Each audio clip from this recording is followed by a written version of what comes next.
Hello and welcome to episode 68 of Zapped to the Past. I am Adrian Mills and I'm joined as always by Mr. Graham Raddings. If you haven't listened before, this is a podcast where we discuss games that were released for the Commodore 64. Last week, we looked at our first batch of games from issue 31 of Zap 64, which we are in no way affiliated with, and were invigorated by International Karate Plus.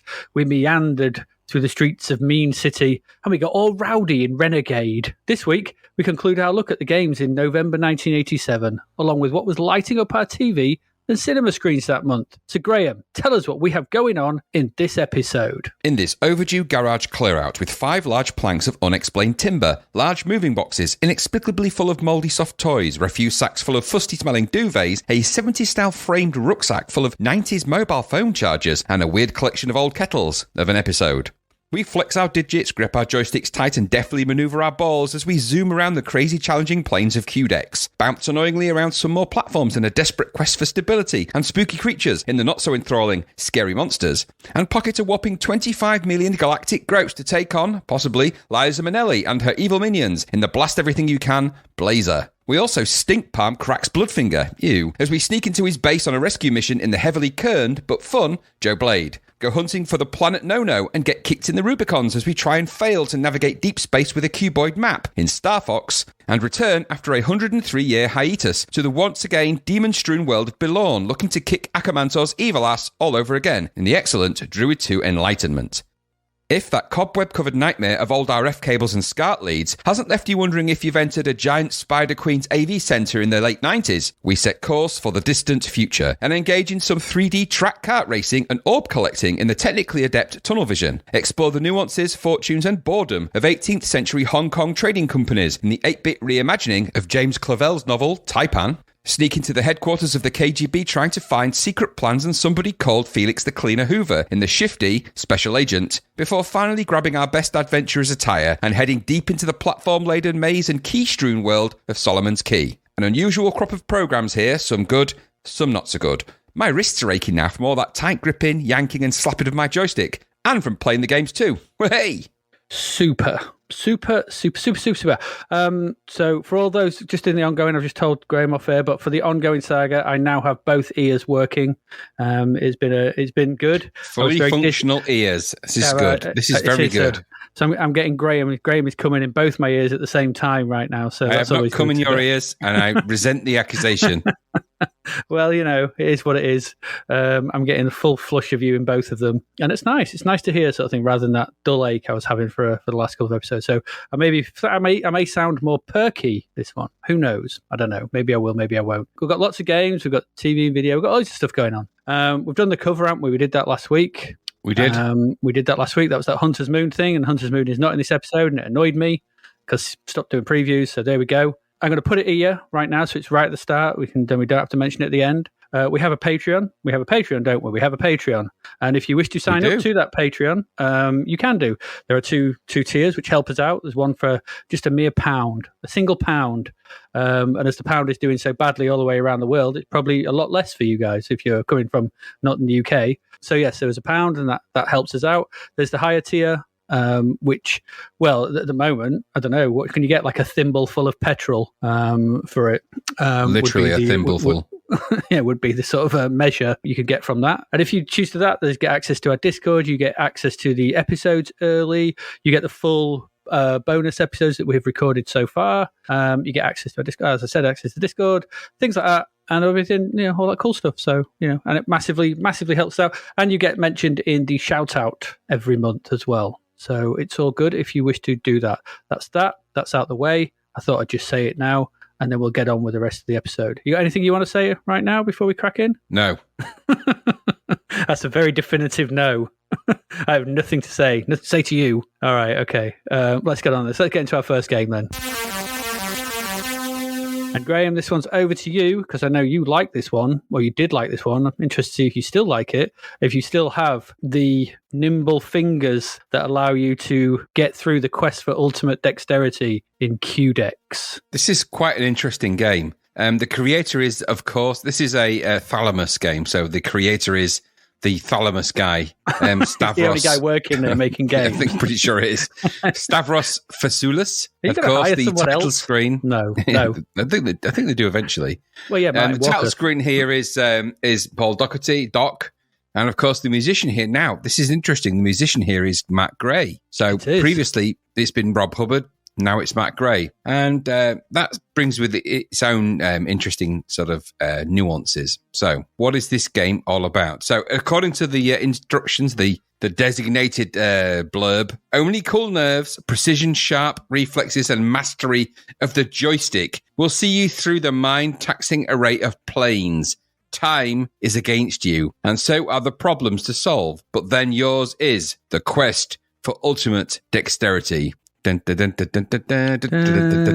exactly. So hence the Quedex part. That's the quest for ultimate dexterity. That's how you shorten it, apparently. I wouldn't have shortened it that way, but that's how you shorten it. So what does this really entail in the game? You've got to maneuver a metallic ball around 10 different game areas or planes, of course. They're the planes. And basically get to the goal. Each plane has a starting point and a goal. You've got to maneuver your ball from one point to the other. And once you've completed that plane, which sounds easy, but it's not, the aim of the game is then to complete all 10 of those planes within a given time limit. But you may play the planes in any order and at any time.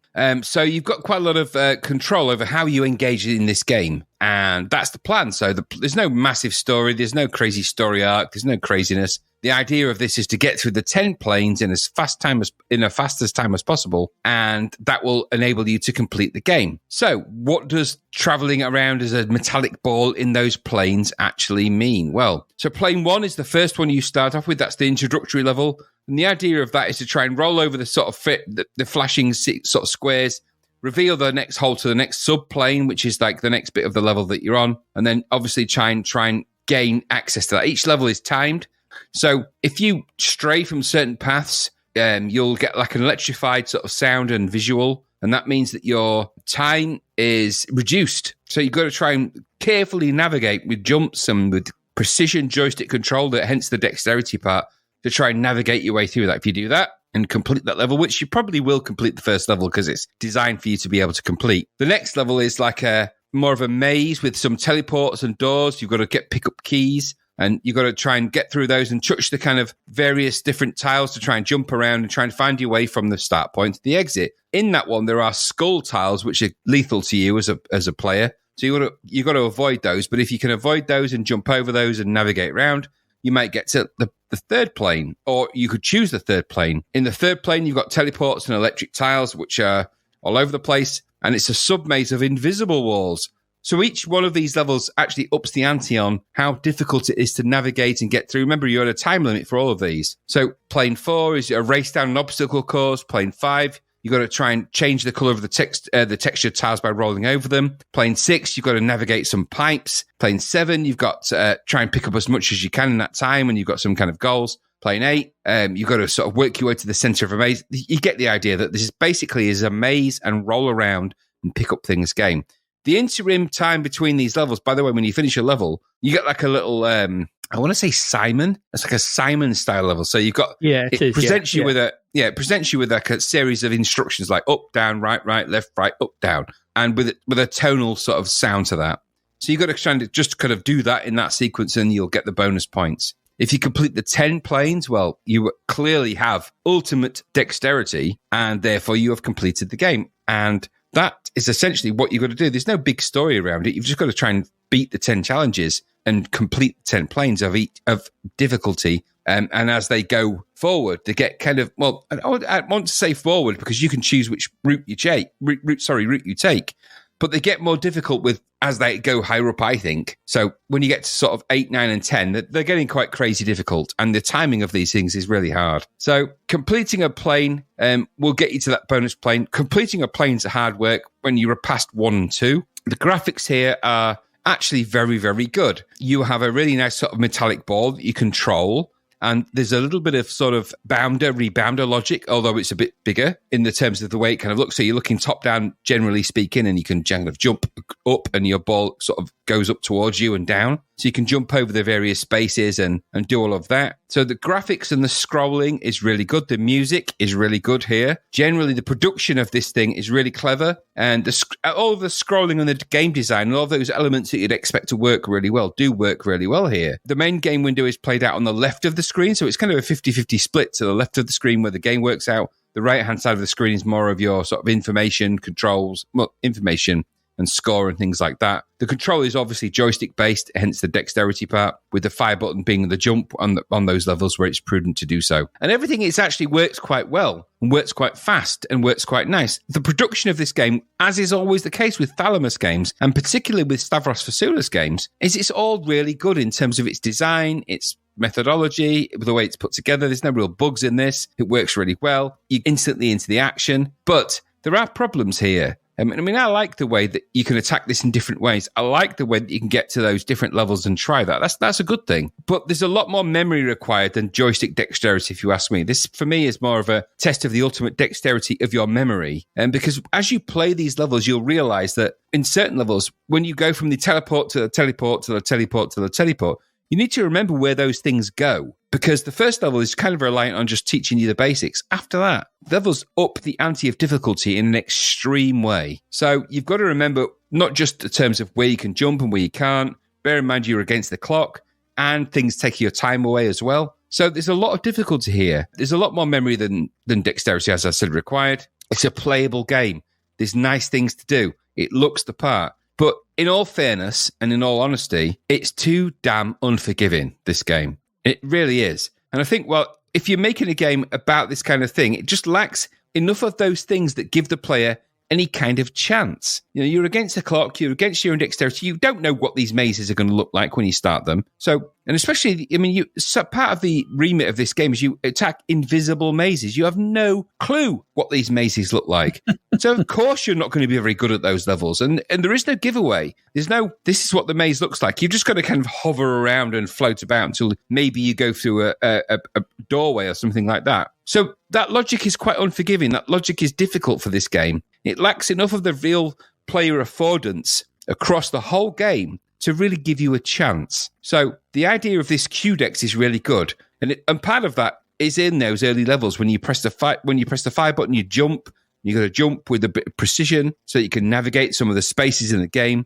Later on, when you're sucked into some of these sort of tubes, I think is the best description of them, and you kind of sucked around into these tubes and you fling out where you want, all these teleporters everywhere. You're in less control of it, of the experience. So it's about memorizing where you entered that particular tube or transporter and where it comes out. And I think because there's a lot of reliance on that, because there's not a great deal of dexterity around the gameplay, so you're controlling a ball in this environment and you're going to encounter a few different things.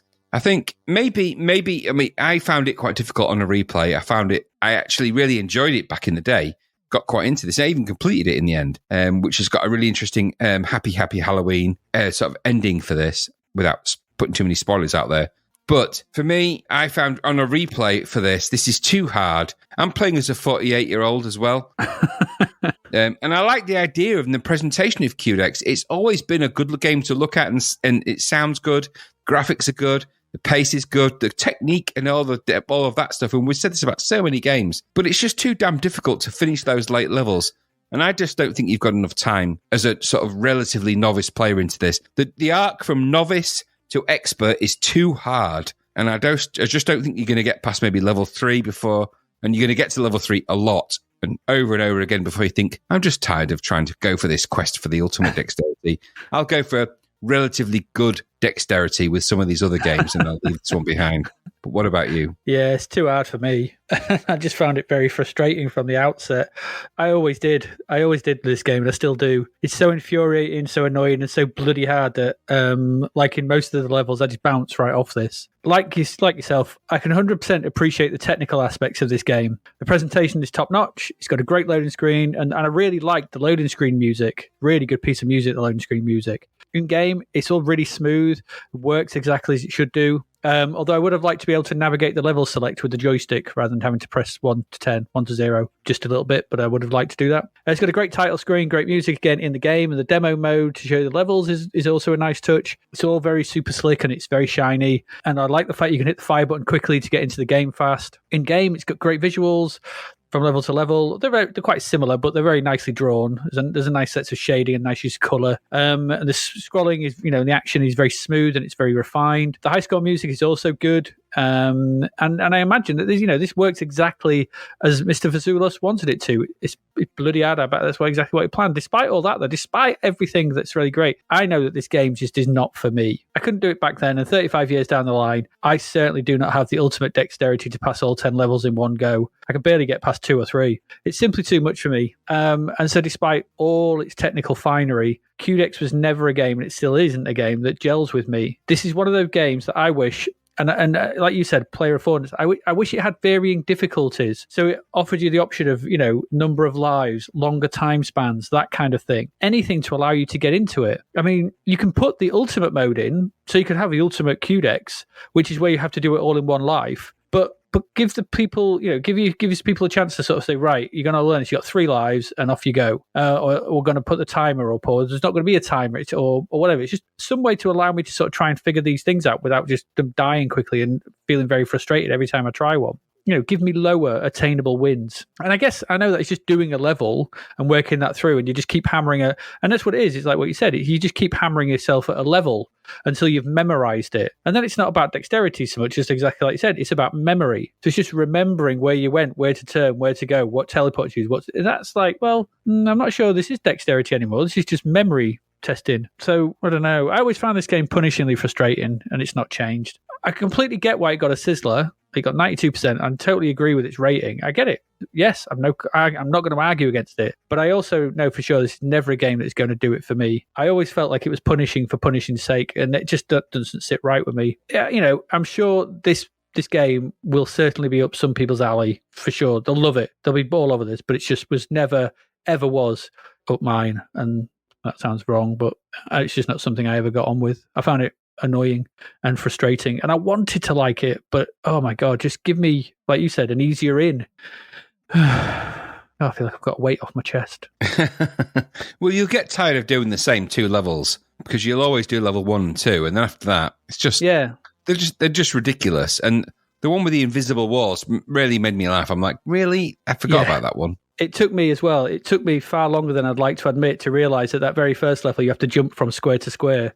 I was just pushing up for ages. Going, what's going on? Why am I not? The very, very first thing, there's only 5 squares you have to jump, and if you land incorrectly or roll into the next one on the bounce, it brings you back to the beginning. Oh yeah, you've got to figure out immediately the jump. But I was like, and like, well, it must be doing something different. But yeah, and then it's just, I get it. It's a game.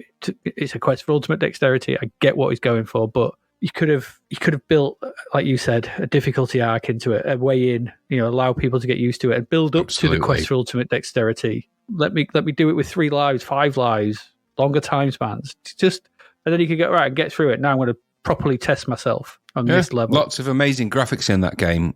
But yeah, that's what I mean. Everything around it. It's like what we said about Morpheus last week. Well, every Thalamus game. That's true so far, yes. Yeah, the triple bill of Sanction, Delta, and Quedex. They all look great, but they don't play that great. They don't. There's problems with the gameplay. There is. Shame. But but you did complete it back then, though, didn't you? I remember you telling me. Did. You were very proud that night I came round, and you told me you completed it. I did, yeah. That was a real achievement, and you can see why. I can bloody well. At the time, I was like, wow, that's impressive. But I was like, I'm never going to do that. No, not ever. I don't want to. No, it's not for me. So, no, I failed the quest for ultimate dexterity, I'm afraid. But I'm not surprised. I'm 50. I don't have the reactions my 15-year-old self can do it, let alone 50. Anyway, there we go. That's Quedex. That's our first one. Let's move on to our next one.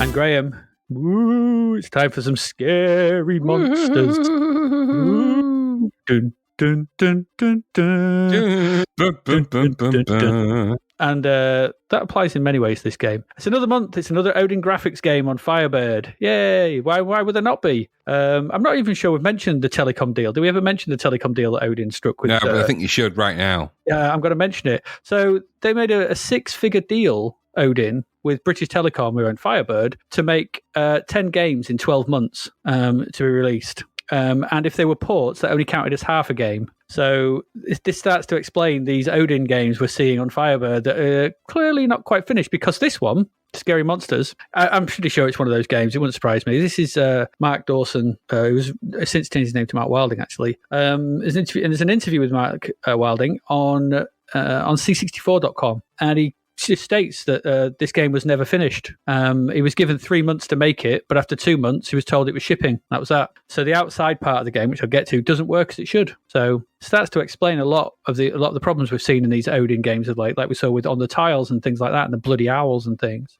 You know, it's just a result of trying to get so many games out. I don't know, who knows? But if you pay, if you've been paid a six-figure sum, well, there you go. Anyway, Scary Monsters. It's got code, as I said, by Mark Dawson, but he has since changed his name, I've noted, to Mark Wilding. It's got graphics by Andy Rickson and music by Keith Tinman. And between these three, they've worked on numerous Odin games in Robin of the Wood. They've had hands in Robin of the Wood, Heartland, Ark of Yesod, Hyperball, and so on. So they're Odin graphics stalwarts, these three. So in Scary Monsters, you play All-American football hero Harry Johns. Who with his girlfriend Connie, a Connie Chung Christmas, have fallen prey to the psychotic surgeon Dr. Graves and have become trapped on his island, where the doctor has been busy conjuring up all manner of scary monsters, such as werewolves, witches, vampires, Frankensteins, mummies, and hunchbacks. Okay, Frankensteins? So it's like it's more than one? Well, monster. If I just said monsters, then, but they look like Frankenstein's monster, I suppose. So Frankenstein's monsters. Fair enough. No, although it would be better if he was just conjuring up loads of doctors. Dr. Frankenstein 1, Dr. Frankenstein 2. It's just got loads of them. It's alive. Shut up. Loads of you saying it. So the game itself is split into two parts. So there's this aforementioned outside part, which sees you wandering the island, and this is how the game starts, until you find a building. And then once you find a building, go inside it, there's a scrolling 2D platform section inside. So inside each building, there is one of the 6 scary monsters, as mentioned: werewolf, a witch, a vampire, a Frankenstein's monster, a mummy, or a hunchback. And they will be situated there, and they need to be destroyed. And you have to destroy all 6 to escape the island. But you won't, and nor will you actually want to. The outside part of the game is a top-down view of the island, and you control a little stick figure, really little stick figure, wandering about. And I presume that's Harry. So you're wandering about the world. And the issues here start fairly early on, because the collision detection is very frustrating, and Harry gets stuck on the world outline quite frequently, making it really frustrating to navigate the small gaps that you can fit through. Really annoying, and the screen jerks about, and it's like, he should be able to fit through there, but he can't. And clearly, this clap, as noted, wasn't finished, because it's just not. If you do manage to fit through, you can fit through these gaps, jerkily fitting through these gaps. You'll find a building. It doesn't get much better once you reach a building and head inside. So these buildings are just like buildings on the map, and you just walk up to them, and then it switches to an inside view. So you've got this 2D platform, so side on 2D. Think on the tiles. Think Mario. Think that 2D section, 2D platformer. So when you first enter it, the building is deserted, but as soon as you walk to the right, because you're at the left, and it scrolls both ways, so you can walk backwards and forwards. There's just an endless supply of ghosts, ghouls, witches, Draculas, and so on, and they just come marching on relentlessly at all levels, and they're just relentless. They're just constant. You can shoot them with something. Now it says it's an energy bolt, but I'm not sure where that comes from. Where's he firing energy from? I just don't want to know. But the energy bolt has limited uses, but I couldn't see anything on screen that was telling me how it was running out. So I don't know. Maybe I couldn't see something in the UI, but I looked and I couldn't see anything, and suddenly I just couldn't shoot. Now, you can also do a peekaboo move, which is like a smart way. See, but the animation on this is really weird. It sees Harry grow massive hands as he goes like peekaboo towards the screen. And it's really weird. This will destroy all enemies on screen. So it's a smart bomb, in all intents and purposes, but it's just weird. And I get it, peekaboo, I see you, kills all the monsters. It's just weird. These are real monsters. They don't get killed by make-believe stuff you do to a baby. No. I understand it, but it just doesn't work. So in each of the buildings as well, there's a weapon that you've got to find. that can destroy one of the scary monsters. And you must use this on the beast at the end of the level. The problem is that the weapon is not usually, well, it's not in the building with the applicable monster to kill. So you got to trek from building to building to use them. But like I said, you're not going to want to do that anyway. It doesn't matter. There's many issues with the interior scenes. We've said about the exterior ones, but there's loads with the interior scenes as well. There's too many enemies to deal with. That's the first thing. It's just a constant nightmare of just enemies, and it's just annoying. And then we get to the way you jump. So you can't jump directly upwards. You can only do a mighty forward bound. We've got another mighty bound here. That's stupid. Another mighty bound. Another mighty bound. They loved the mighty bounds in 1987, didn't they? There's just loads of them. Didn't they just? And it makes navigating the platforms really tedious because you just want to jump up them because they're stacked. They're like steps and stuff like that, and platforms and ledges and things like that. So it's just really annoying and really tricky to navigate them because you're constantly jumping at a big old forward or backward an angle. And so if there's a ledge above you, you can't get onto it because you can't just jump up. I don't know what they were thinking. So more than likely, you just overshoot and you fall off down to the floor. And more often than not, you'll hit an enemy. And should you hit an enemy, then it will bounce you uncontrollably around the screen. You'll do a massive just flip, like boo, halfway across the screen. Usually going upwards, which you don't. And what that usually does, because the screen is so full of other enemies, it usually just bounces you into another one, which then you bounce off that, boo, and you'll hit another one, boo, and then you hit another one, boo, and then your life's gone, you're dead. And that's one of your 3 lives lost. That's it. Bah. And, this will happen time and time again. I never found any of the weapons. I got to the end of some of the levels just by running to the right at the bottom. But there was a monster, but I had no idea what to do because I'd not found any of the weapons. So it's just bad. This is a really deeply frustrating game. And never mind the outside bit. It's clear that none of this was finished and it was rushed out. Given the time, the visuals are all right. The visuals are decent enough in that chunky Odin manner that we're kind of used to at the moment. But the jumping and the navigation and the bouncing around the levels and navigating the outer world are all unfinished. And this was £8. This isn't a budget title. This was £8. This is a proper slap in the face. This is putting out rubbish, putting out unfinished crap. Nowadays, we're kind of used to that with games coming out that are unfinished, but we get, inundated with patches and day one patches and day updates and all this kind of stuff. You can't do that back then. Game is released, it's on the tape, that's it. You're stuck with what's there. And it's unfinished and it shouldn't have been released. But they're in this process where they're in this deal and, this is what we get. In fact, that price is the only thing that's scary about this game, is what I found. This was awful. I really didn't like this. It's just not finished. And it's clearly not finished, which, rubbish. Got 46% somehow. I'm pretty sure, they thought it was, it was just badly programmed, but it's just broken and not unfinished. What about you? Did you enjoy... I'm guessing you didn't.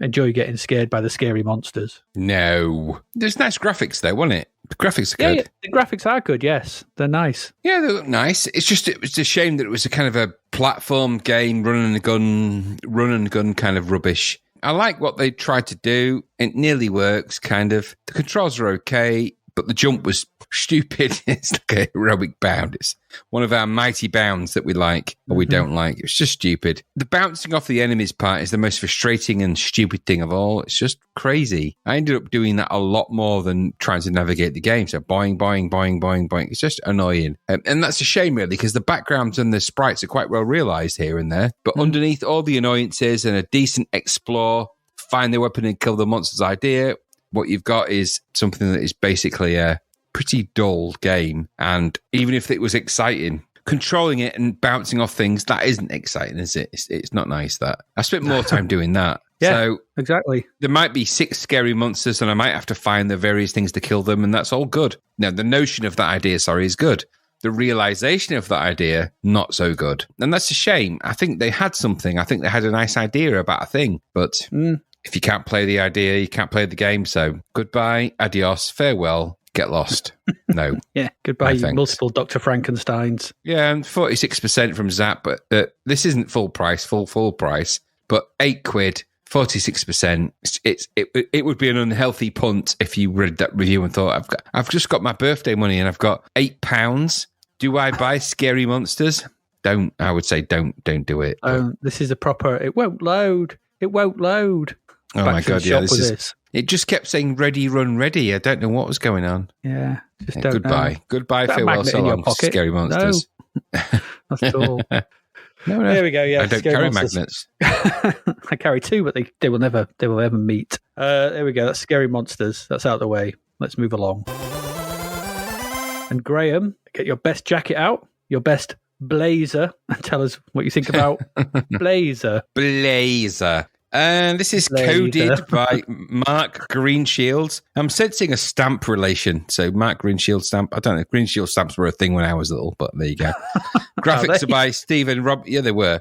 Okay. Graphics were by Stephen Robertson. That's Sir. Is that Sir? S-I-R, Sir? I don't know if that's his acronym or... Yes, it is, yeah. Title screens also by the same chap. Musician here is David Whittaker. Whittaker.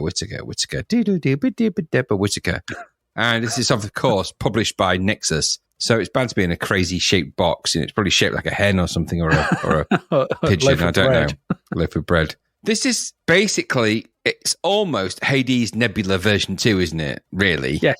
Yeah. But there are some interesting things. So the story, Adrian, the story, the warring factions. There are two warring factions, the Mazzelli, and I probably will for the rest of this call them the Manellis because I can't help it, but there we are.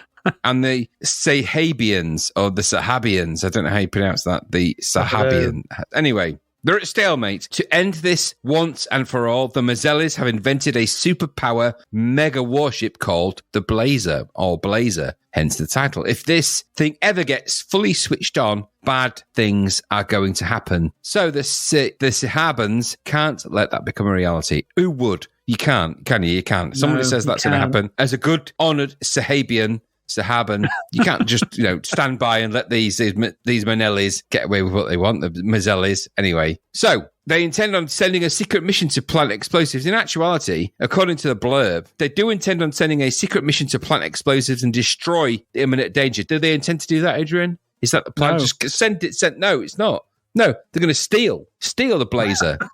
The stupidest plan known to man. So they're going to go in there Firefox style and steal this spaceship. It's not going to happen because it's not going to happen, is it? I have to think in Mazzelli. Thinking Manelli. All the single ladies. All the single ladies. All the single. So the idea here is that there's two ideas that are sort of fighting for each other. On the one hand, there is this idea that they're going to steal this Blazer spaceship. On the other hand, you've got to destroy it. So basically, they send you to destroy it and to just guide you on this mission. So to sort of tempt you into the idea of this deadly mission where you've got to sort of go in there, plant explosives and destroy this crazy spaceship. They are going to give you 25 million galactic groats. 25 million galactic groats, Adrian. If that doesn't tempt you to want to enter into a deathly, no hope mission on a quest for ultimate death, that you're going to leave 25 million galactic groats to your family as you die, because you're not going to steal this craft. Never mind the stealing mission. You've just got to blow things up. Is 25 million galactic groats a good offer? I don't know. Let's just look at the intergalactic exchange for a moment. Yeah, how much is it worth? What will it get you in today's market? Well, 25 million groats have a value of $8 Altarian dollars. And that's equivalent. That's the equivalent to 10 Flanian pobble beads. Oh, no. Now, as we all know, the Flanian pobble beads are the equivalent of 8 or 4 ningas. 8 ningas is equivalent to a single trigantic pew. If you have the trigantic pew, they are a galactic currency, but trouble is with 8 ningas to 1 pew, the triangular rubber coin of the ningi, which is 6,800 miles across, no one's ever owned. It doesn't matter. What matters is you're never going to earn enough of this. It doesn't matter. It's stupid. It's bullshit. It's stupid. It doesn't matter. It's bullshit. None of the story of this game makes sense because on the one hand, you're meant to be like going in there and stealing the ship. On the other hand, you're going to blow stuff up. The mission then is to fly top down, scrolling, shoot 'em up style, blasting all the waves of Manelli fighters, and dodging their bullets. You can upgrade your ship by docking with some of the enemy vessels and thereby inheriting some of their extra blastic ability. Very nice. All the while, you'll be flying over the craft, blowing things up. So you've got to basically fly over. It's basically Warhawk and all those kind of games. It's that kind of genus. It's Light Force. Yeah. And Light Force. In short, shoot everything. I'm not sure where the stealing parts of the ship comes from, that bit, but you can fly into things and inherit their weaponry. The graphics here and the presentation actually are very good. There are great sounds, the great sprites, and the look, albeit that it looks like a lot like Hades Nebula, that's a big plus because here it kind of works. This is a competent and well-realised shoot 'em up. It's fast, it's responsive, and obviously stupidly hard. And there's much to like. I think the frustrating part in here comes from the enemy waves and the patterns, which get samey, and the overall demeanour of the game is a bit of a relentless grind. The patterns of the enemies are the patterns of the enemies, and they kind of repeat over and over again. So the more you play this, you're going to be like, right, okay, it's the ones that come from the left, do the spinny, spinny, spinny, and then they're going to dive round.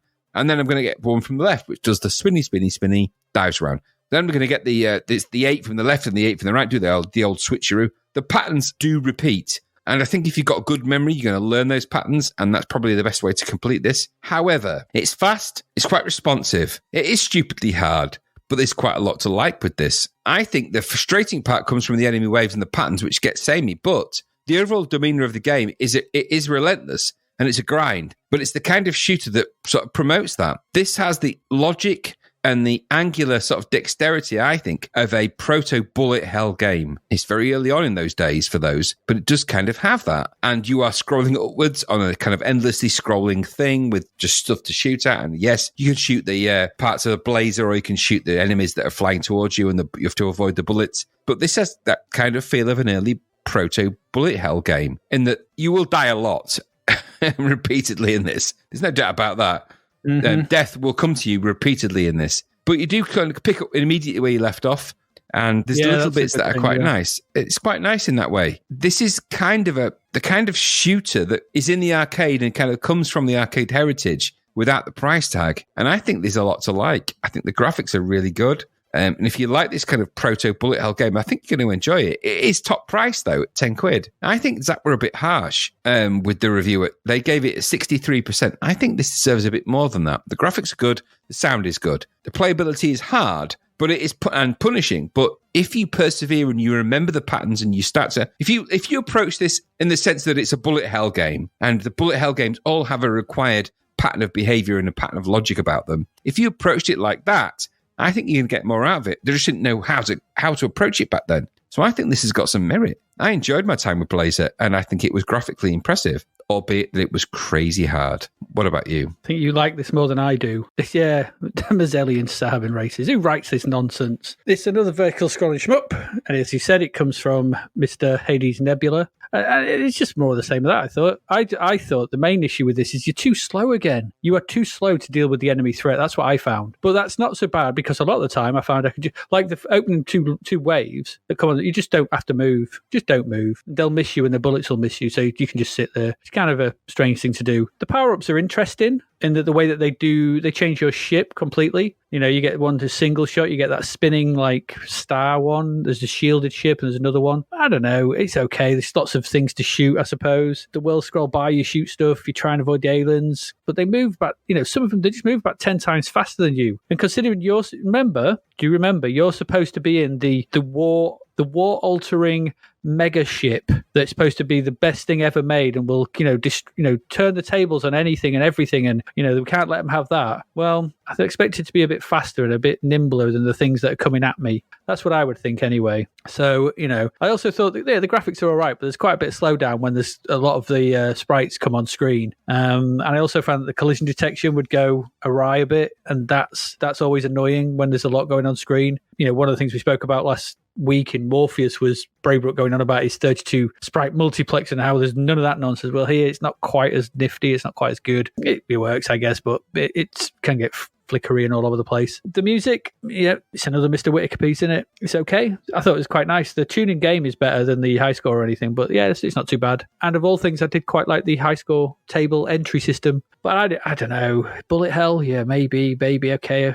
If I squint, it's doing absolutely nothing for me though. And at 10 quid, nah. This Warhawk's a fifth of the price. Probably by now, Light Force is at budget price. There's loads of other options if you want your shooting thing to pay heed to this. I think the better, cheaper versions of this that are doing it better. You're just too slow. I need to be faster, and especially if you can't get a power up that makes you faster, then what the hell are you doing? I don't know. It wasn't for me. I can see your bullet hell stuff. I kind of get it, but you're just too slow. You're too slow in this. Again, I should be faster, like I said. I am in the premium spaceship. Make me faster. Okay. There we go. It's called Blazer. I want to feel like I'm blazing. Yeah, you won't. No, I felt like I was smouldering a bit. Yeah, not going to happen. Oh, there you go. That's Blazer. Let's move along. We've got a budget one coming up next. £2. This got 92% and a silver medal. Wow, This is Joe Blade. Cracks Bloodfinger. What a name for a bad guy. That is an ace. It's a very good name. Cracks Bloodfinger. And they really like it so much because it comes up a lot in game. Anyway, Cracks Bloodfinger has captured 6 world leaders and they're being held ransom for $30 billion. There you go. That's a lot of money. $30 billion. Get your little finger at Dr. Evil style. Yeah, absolutely. That's $5 billion a leader. Only one man can save the day, and that man is you, Joe Blade. So this is a budget flick screen shooter from Players, and it was programmed by Kevin Parker and Chris Johnson, with music by Gary Biasillo. Kevin Parker will go on to do Joe Blade 2, and Gary Biasillo will go on to do Target Renegade. There you go. Music for that. Anyway, budget plot aside, it is what it is. You control the eponymous hero as he attempts to infiltrate Cracks Bloodfinger's lair and rescue the world leaders. To compound all this, there are 6 explosive devices scattered throughout the complex, which must be armed by solving a simple puzzle. It's not really so simple, though, as I failed it loads of times and this game over. Dead annoying. You have to put the letters A, B, C, D, and E in the right order. And I know that sounds easy, but you can swap them first and third. Whatever. The way you can swap them around is annoyingly tricky, and you've only got a really short period of time, and if you get to 0, it's like game over. And it's that point where you get to like 5 seconds left and you're nowhere near, and you're like, it's game over. Annoying. So if you do manage it, sometimes I did manage it, once the first of these bombs is armed, it clicks the timer into place, and you've only got 20 minutes to complete the game. So the main game is split into the view of the room that you're in at the top and the UI at the bottom. So where you have info on how many leaders you have rescued, how many keys you have, how many bombs you have solved, your score, and how long left before all the bombs go off. At the top, above the play area, there's your health. It's represented by a bar at the top of the screen. And there's a scrolling message constantly going across that gives you info on what you've picked up along with the mission status. As Joe Blade, you are armed with a machine gun that has limited ammo, although, like I found in Scary Monsters, there's no counter for the ammo. So running out is usually a bit of a surprise. Suddenly you just can't shoot. You got to walk from room to room, shoot the bad guys, rescue the world leaders, collect keys, eat food to top up your health, and generally make your way through the complex. There are also uniforms you can find, and when worn, these will disguise you against the enemies that patrol the rooms. There are many of these enemies. They range from armed troops to underworld henchmen, and only your machine gun and training, this comes from the rules as well, in a Tibetan monastery can save you from them. What training do you get in a Tibetan monastery these days? I want to know. Sounds good. I'm not sure. Elite training. Elite. Shooting them sees them reduced to piles of bones until they miraculously come back from the dead when you leave and re-enter a room. There's usually 1 or 2 per room. The game is presented side on, so you kind of seen it. So it looks similar in style to Death Wish 3. So there's doors. And in the back wall, there's doors, cracked walls, and broken windows. And you can go through any of those. They lead up into rooms upwards. So there's, imagine this, you're looking at this, but what it doesn't do is it never twists and turns like Death Wish 3. So no. It's not so bad. It's not so bad to navigate this. It's all right. And there's basically, if there's a door at the bottom of the screen, it's kind of like a bit of an extended ground section at the bottom. So that tells you that there's a door there. And that means you can go downwards. If there's no wall at the left or right of the screen, you can go off to the left or right as well into the next flick screen one. What this does mean is you'll need a map. Even though it doesn't twist and turn, it's quite easy to get lost in the complex. So you're going to need to map this. And there are also some of the locked doors as well. There are locked doors. Some of the doors are open, some of them are locked. And they can be a bit of a pain as they need keys to open. But the keys are a one-time deal. So should you go up through a locked door and then wander about a bit, if you come back down through that door, and that door will then be locked again. And if you have no further keys, you're not going back through that door. So make sure you know where you're going when you enter a locked door. Make sure you look everywhere before coming back that way, because if you don't have any keys, you ain't going back if you need to. And this is made trickier by the fact that all the items in the game, they're randomized at the start of each game. So the leaders are dotted about, the bombs are dotted about, the costumes, the food, the keys, they're all randomized. So they could be anywhere. It's quite likely to walk onto the second screen, find one of the world leaders, or you find a bomb. It can start or get going quite quickly, or can take a little while to find things. And whilst this adds to the variety, it means that you need to search everywhere, every game, because you've got no idea where anything is when you start, because like I said, it's randomized. The game is quite slow paced. It's got quite a leisurely pace. And the damage done by the enemies, when they can only damage you when they touch you. And it's quite low, and any food you find puts you right back to full health. So I found the game quite pleasant to play. It didn't feel threatening. It was like, oh, this is quite nice. This Joe Blade, yeah, I could do this for quite a while. So dying, this is what I noticed, dying so suddenly at the bomb code part is quite annoying because you're just meandering around doing your thing, shooting stuff, finding stuff, getting on with things, and then you're just dead immediately. It's like a bomb insta-kill. I found that quite annoying. It's at odds with the laid-back atmosphere of the whole thing. The graphics are weird. They're a bit washed out. They use sort of the pastel colours. So there's lots of pale greys, pale blue, pale brown. There's not much definition to them, and the sprites are defined with a grey as well rather than a black, so everything feels a little bit pastely and washed out. The backgrounds are generally okay. There's brickwork. If you're outside, there's some trees and what have you. There might be the odd prisoner peeking out from a cell. They do the job. They're just complex. It's what it is. There's a bit of decent music at the end of the game and on the title screen, but none in game. And the sound effects in the game are just a bit sparse. But on the whole, I thought this was a rather pleasant wander-a-thon. It's kind of strange, this game. I never heard of it, never played it. Like I said, it feels like a toned down and more pleasant Death Wish 3, and kind of what that game was aiming for without the horrible tone or bewildering map. And there's also, if you flip this on its head and look down on it, there's a bit of Into the Eagle's Nest about this as well. The way that, just seen from the side rather than the top, like in the way you have to go about rescuing people, setting bombs, you can't see your bullet, and that sort of thing. You're sort of entering a complex. So there's kind of a weird sort of Into the Eagle's Nest vibe, but seen from the side of this as well. And, you can't fire when you run out of ammo, that sort of thing. For £2, I thought this was all right. I'm not sure it's worth 92% though.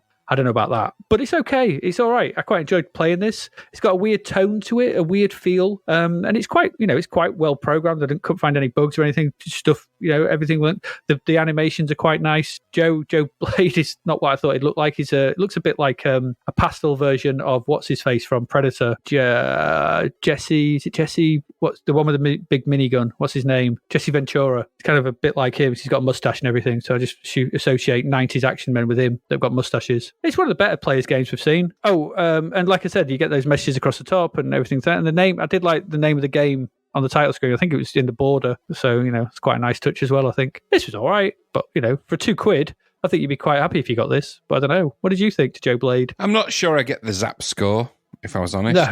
No, I don't. 92% silver medal. I don't get that. It's okay, I suppose. It's a bit boring, really, if you ask me, the game. Graphic style was okay. It's blocky, and there were quite fun sprites. And okay-ish backgrounds, maybe. There's a weird UI for this. It's like someone found the type kerning tool and went on a giddy rampage with it.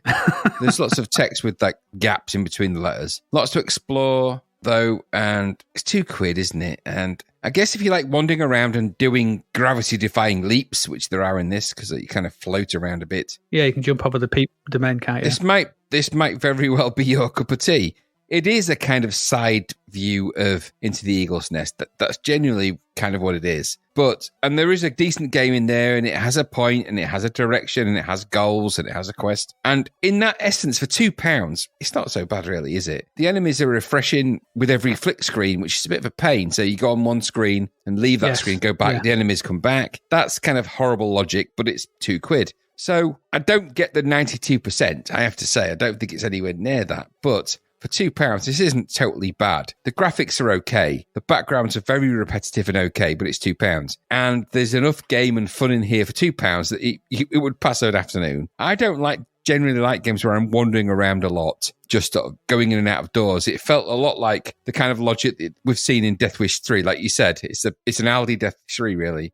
But and without all the violence and the gore, it's kind of simplified it a bit. But the trouble with that game is the same with the trouble with this game. There's no longevity to this. But for £2 you can get away with it. But there's no longevity to it. You're just wandering around this maze, maybe trying to find the things that you maybe want and maybe doing. I don't know. £2 though. I don't get the silver medal. I don't get the 92%, but it's all right. No. It's all right. It's all right. It's all right. Okay. It's a £2 okay. Yeah. Yeah. It's okay. It's okay. Yeah. There we go. All right, let's move on. We've got one more left.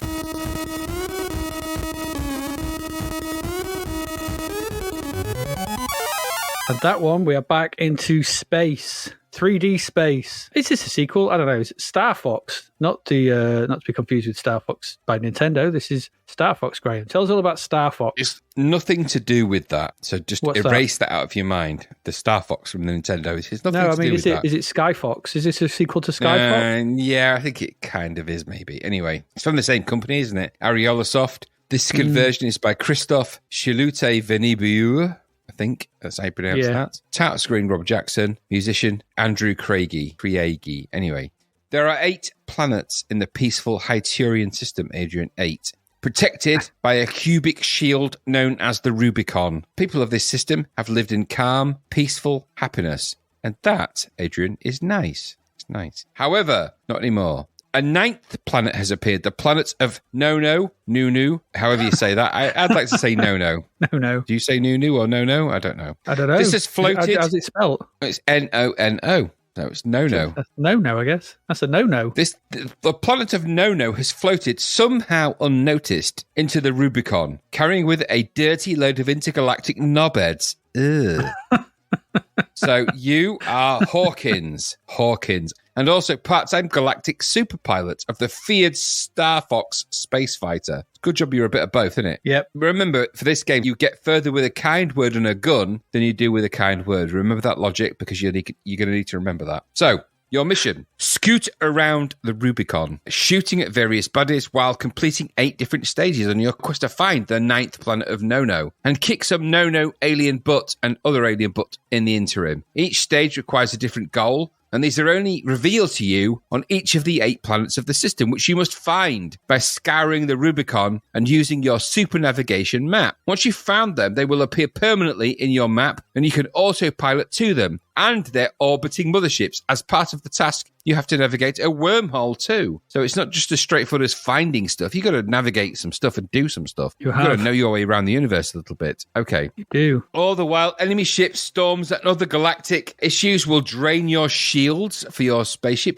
obviously your Starfox. So you have periodically refuel at motherships which are docked around the planets which you have to find. Also, you can apply upgrades to your ship which will greatly help you. However, as you upgrade, so do your enemies, and they will also develop defenses against your weapons, so you've got to watch out. Each planet has 8 weapon packs, but only offers 4 at a time. These will always be the weakest 4 it has, and they're also not in the right order, so you've got to upgrade and update your ship in a certain way to make sure you have balanced the weaponry that you have acquired to match the enemies that you might be facing. That bit is a little bit nondescript in terms of how you do it in the game. From the description of the instructions, it's all straightforward and easy. It's not so easy, actually. It's not. So to navigate your way around this world, you have what's called a holocube, which you get by pressing the H key. This is essentially a 3D map which shows your position relative to the planets that you've found and the objects that you found and the enemies. So you actually get a cube, essentially, and you can rotate this cube around and zoom in and out with the ZX keys and the joystick. So you can actually navigate your way around this sort of 3D map. Now, it won't help you because...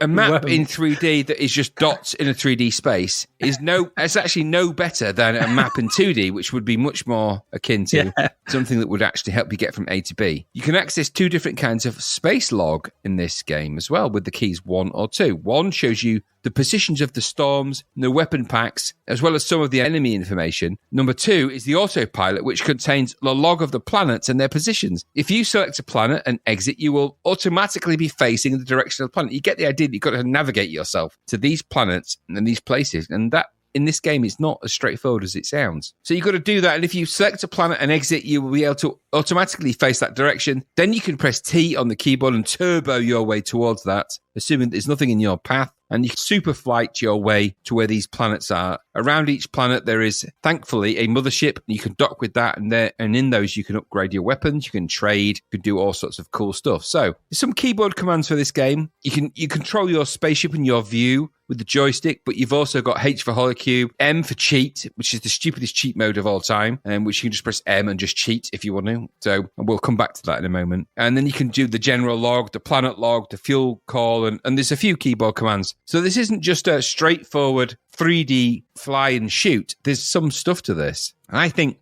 this is a better attempt at the kind of 3D space fighter game idea. And the graphics actually are quite nice. There's blocky filled in things that kind of fly in front of you at this game.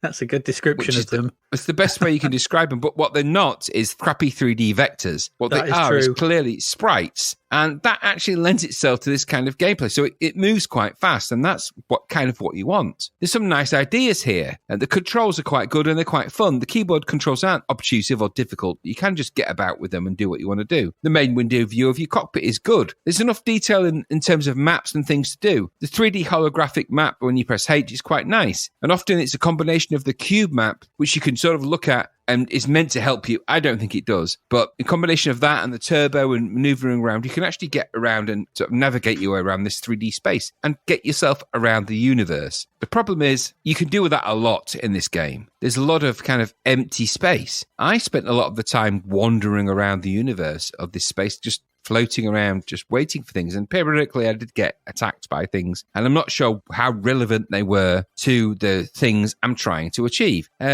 I got attacked by some squiggly kind of squares, some floaty kind of cube things. I'm not sure what they were. Did they have a value? Did it matter? Are they helping me towards my mission? Well, for the first game, for the first level, you just got to shoot as much as you can, and then you get to the second level and the third level, and each level is revealed to you as you go along. I think the problem here is that the design of the game, in terms of its look and its feel and its action, is very elite looking. It's kind of that kind of elite, but on steroids. It's kind of fast. It kind of works. Problem is, the main game around that is not as compelling. There is a trading kind of element to this. There is a kind of floating around, moving around planets, but it's nothing like Elite. It doesn't have that kind of dexterity, that kind of depth. So what this is not as good as any of those things. Now, don't get me wrong, the 3D sort of space fighting part is really good. It does kind of work. But there's a bit of obtuse flying around the stars here with the goals that are vague. So you just kind of floating around a lot. There's a cheat mode that you can just access by pressing the key M, which makes me think that maybe this game was designed to be too hard and that the designers of the game just thought, let's give these people a chance by just making the cheat mode just a letter on the keyboard. So you don't even have to try hard for that. Is it too hard from the start? Well, I started this game as a basic person, and you have to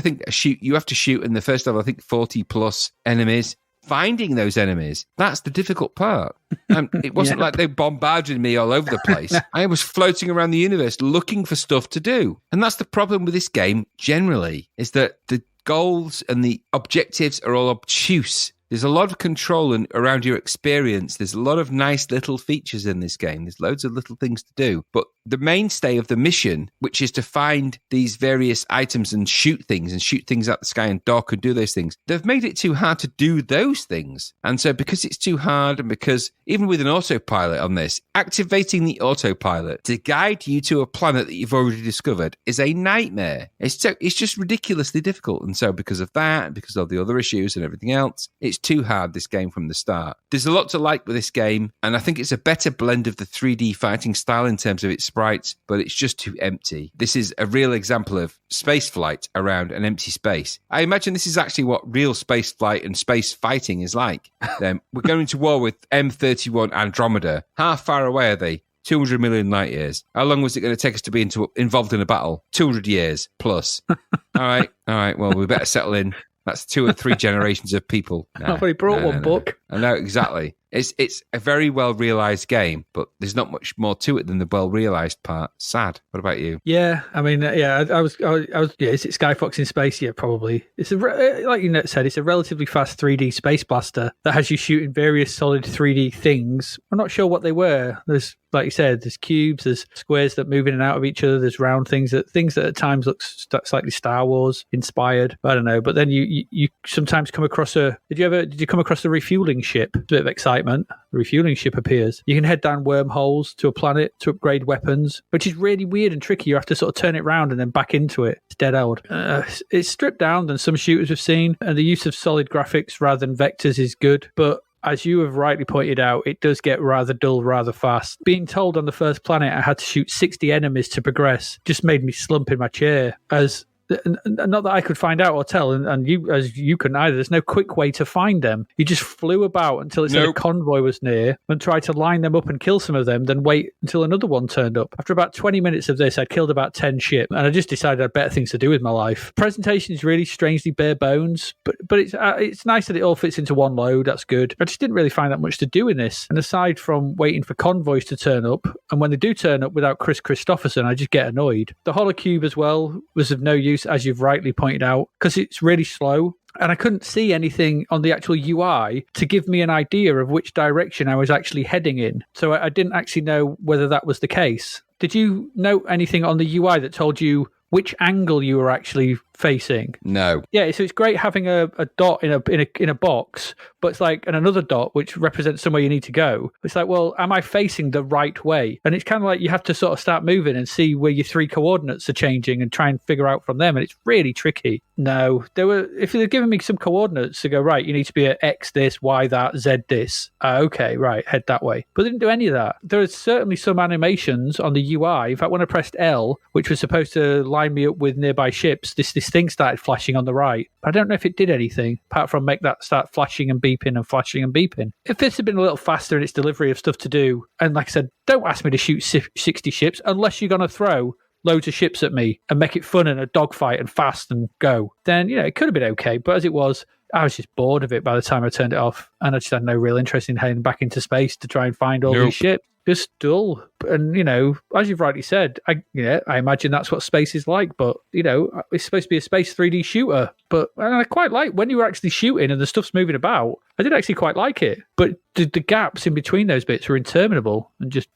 No, bit of a shame. Sped it up a bit, had more stuff in it. This would have been all right because technically it's quite sound, but no, lack of content renders this inert. And there we go. That's Starfox. That's our last one. That's our last one for this section. So we've looked at 5 there. We're going to go away for a quick break, and then when we come back, we'll be getting into film and TV for November 1987. So we've got some films to look at, TV to look at. So please do stick around, and we'll be back in little more than 3 shakes of a squid's leg.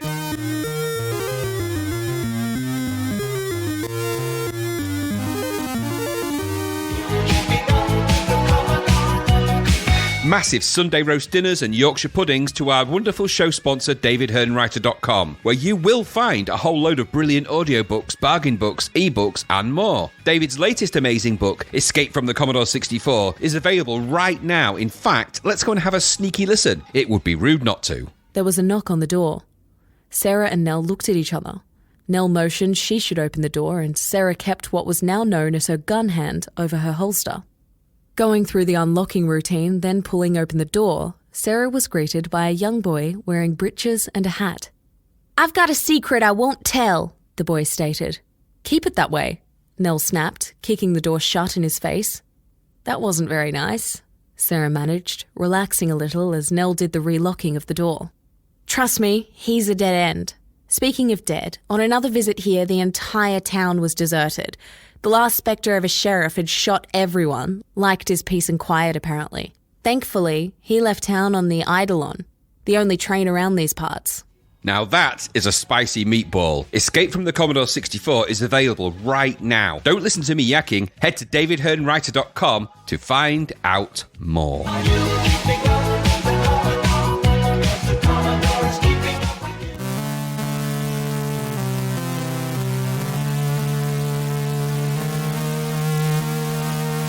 And we are back. We are back. Just like we never left. And we're back with film and TV in November 1987.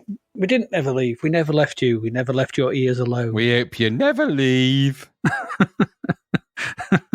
Well, no, maybe. Right, let's get into this. TV. What was going on in TV for November 1987? So on the 2nd of November, it was Channel 4's 5th anniversary, and they included a screening of Tony Harrison's controversial televisual poem, V. Was it 5? I presume it's V, which attracts complaints due to its frequent use of extreme language. Yes, it does have rude words in there. It does, but it's a poem, and it's in the poem, so you can't bleep them out. It's just silly. Do you like this poem? You're more into poetry than I am, so Yes, it's a good poem, and it's a classic poem. I can't read anything out of it because I have to bleep it out. I quite like it. What's interesting about the whole thing of this is the timing and the complaints, because this was the chief complaining time. Everyone complained about things that they're complaining about now. We don't have the complaints about now. No. So now this is pre-Game of Thrones and other TV. So after Game of Thrones has been on, when you look at, if you think that Game of Thrones was a TV program on a mainstream, not just a mainstream top channel, but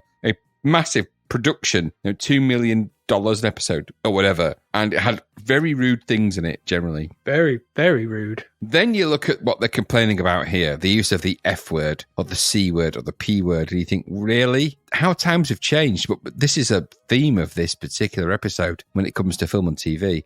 Unbelievable. That is a great poem. And all I've said is, you know what? There was such complaint about this. You put a few extensive notes in there about the fact that people complained and there was, this is obscene. It was mentioned in Parliament. MPs got involved. This is terrible. The Independent newspaper published it in full going, it's art. What are you talking about?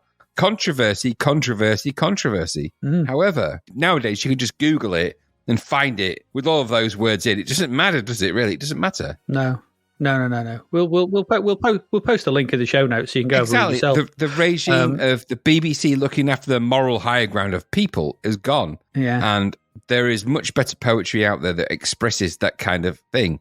My favourite being This Be the Verse by Philip Larkin, which is one of my favourite poems, and I will put the link to that poem. I'm not going to read it out because we'll probably get blocked off. If we read that and the previous poem, we get blocked on Podbean or on the podcast. Probably. For profanity, but you can go and read it for yourself and enjoy, so go and do that. I thought it was funny, there's a note on Wikipedia about how the MP Gerald Howarth said that Harrison was probably just another bolshy poet wishing to impose his frustrations on the rest of us. And when told of this, Harrison retorted that Howarth was probably another idiot MP wishing to impose his intellectual limitations on the rest of us. Yeah, because we all know bolshy poets that have massive influence on the world.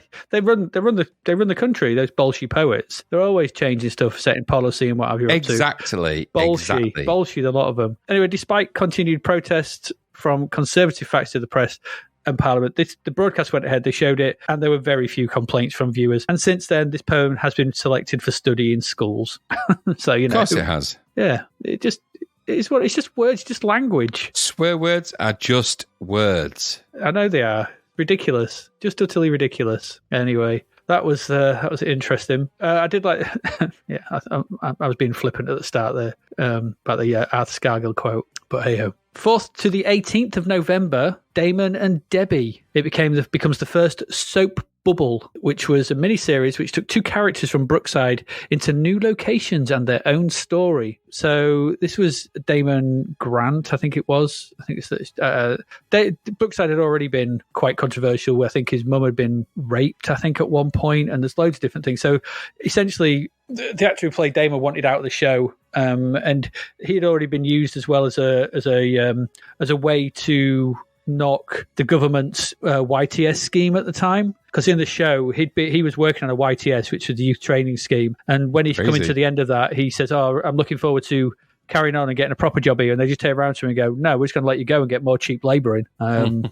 So, you know, the Brookside was, you know, it's a Liverpool, so it was very critical of the Conservative Parliament at the time. So Damon was the character. The actor Simon, I can't remember his name, Simon something or other. He wanted out, and he wanted to go out on a bit of a blaze of glory. So they did this thing, and someone coined it a soap bubble, which I think is quite a good term. So it's like a side story happening away from the main story that will then get integrated back in. So Damon and Debbie, with this young couple, they go off and have an adventure and the thing. And by the end of it, it ends with Damon getting stabbed by an unknown assailant and dying, and that's how it ended.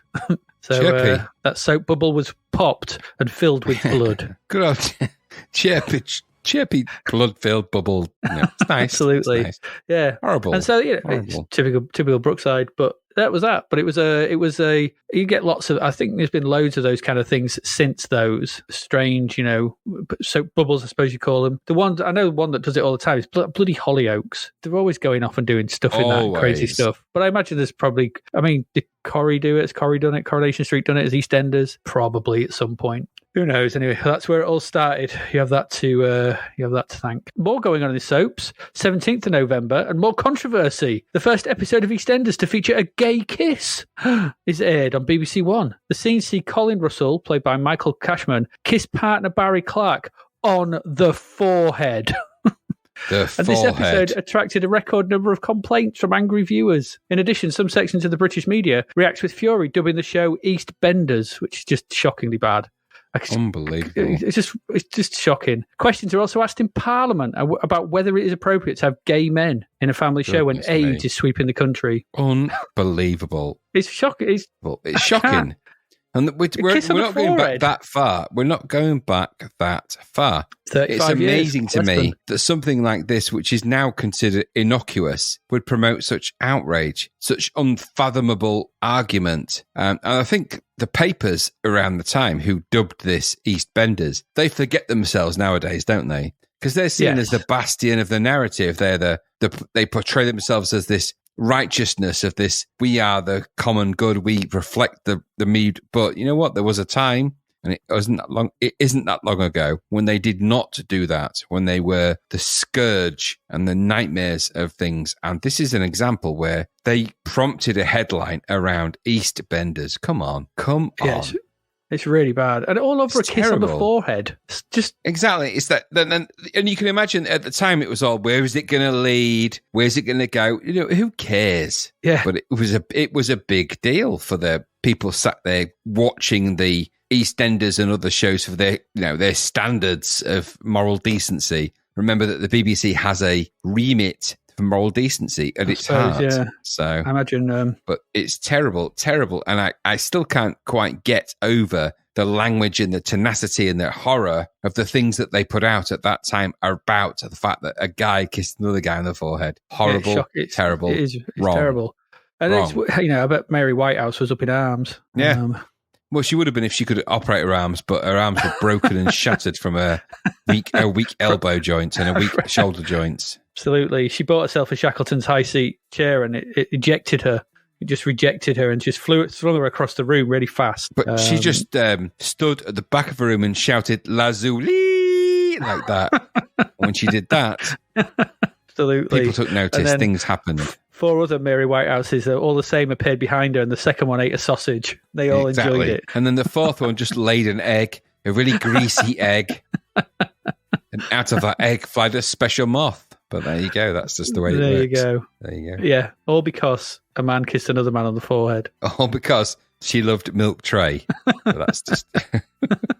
That's just trays of milk. She loves just trays of milk. She does, yeah. There's no reason for it. She just around does. Her house. She can't have milk in bottle form.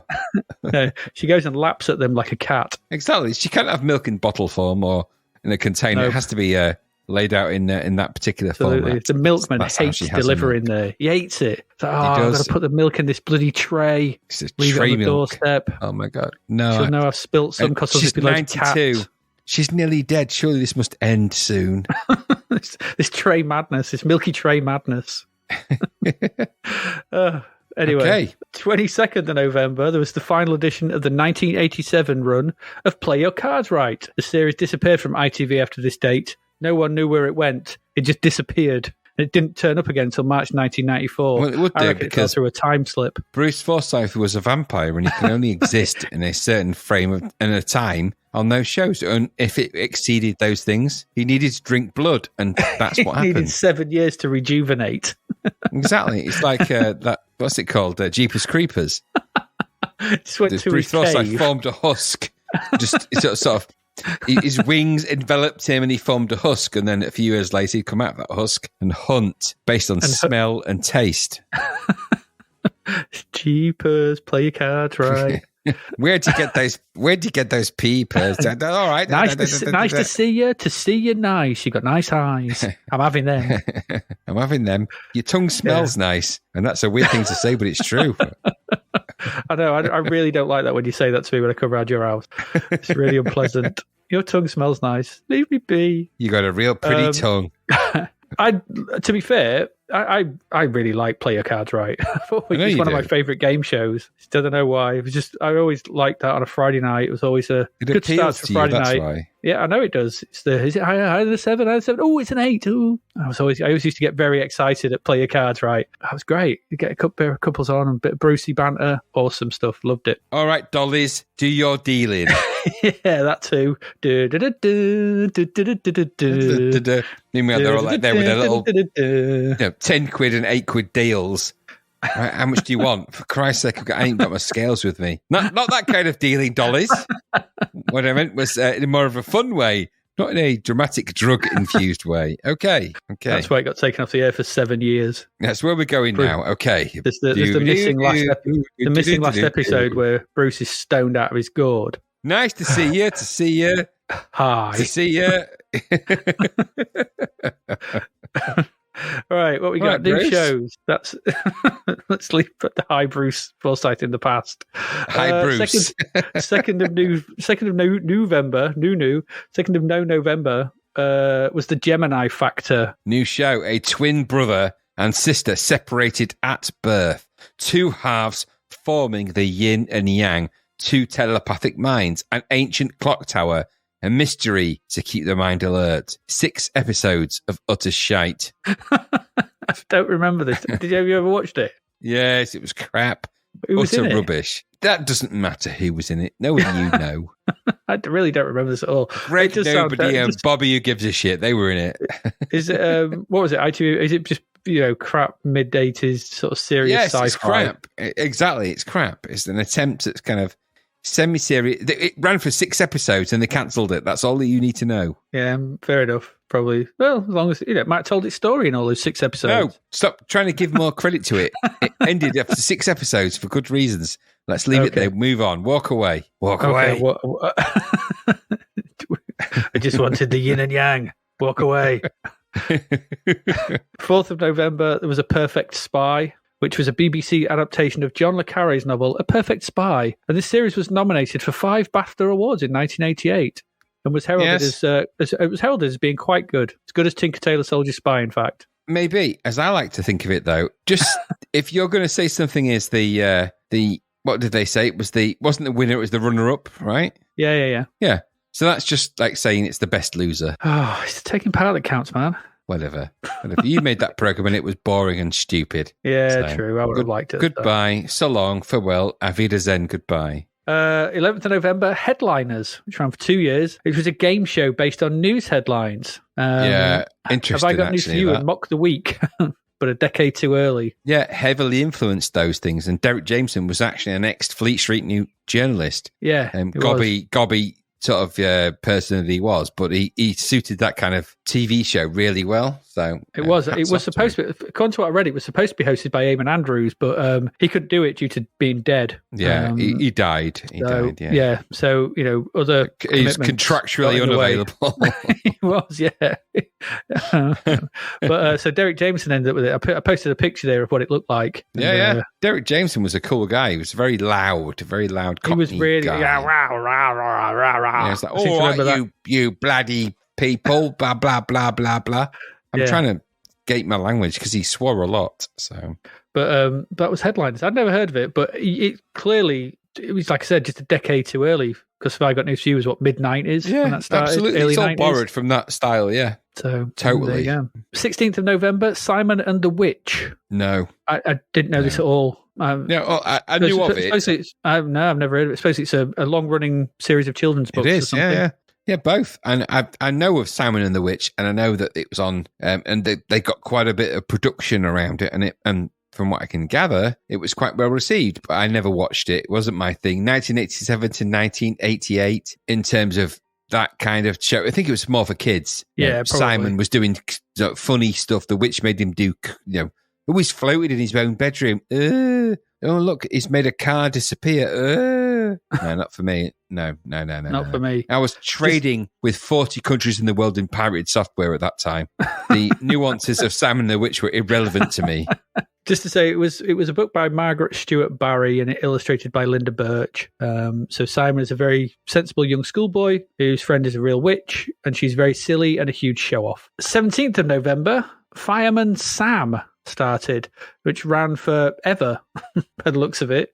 On and off for like forever. Yes. Just went. Although, no, it was only on for 2 years, then came back for a year. No, it's all, well, I don't know. I can't make head nor tails of this timeline. It's a scratchy mess. What's going on there? Now, I happen to know a lot really about this show. Sam. Go on then. I know a lot about this show because I have seen them all. I made a point of seeing them all. I've had 2 children. Both my children were into this stuff. So, and I've had children across all of this span of the time scale of Fireman Sam. So my younger child watched all the early episodes when it was all stop motion, and my elder child watched all the episodes when it was all computer generated from China. So it's interesting, this show. So it's obviously set in the fantasy world of Pontypandy, which is a mixture of two different places. I think is Pontypridd is another place as well, something called something Pandy. Okay. And the nuances of the show are, obviously there are things that happen, and firemen, firefighters need to be involved. So this show is just basically a children's show about that stuff. The original series was stop motion animation all the way to 1994. And then the revival series was from 2003 to 2005. And that was also more advanced stop motion animation. Then from 2006, and bear in mind this IP has changed hands, it was computer animated, and the production was moved to China, where they produced it from the Zing Zing studio. You seem to have a problem with Norman Price.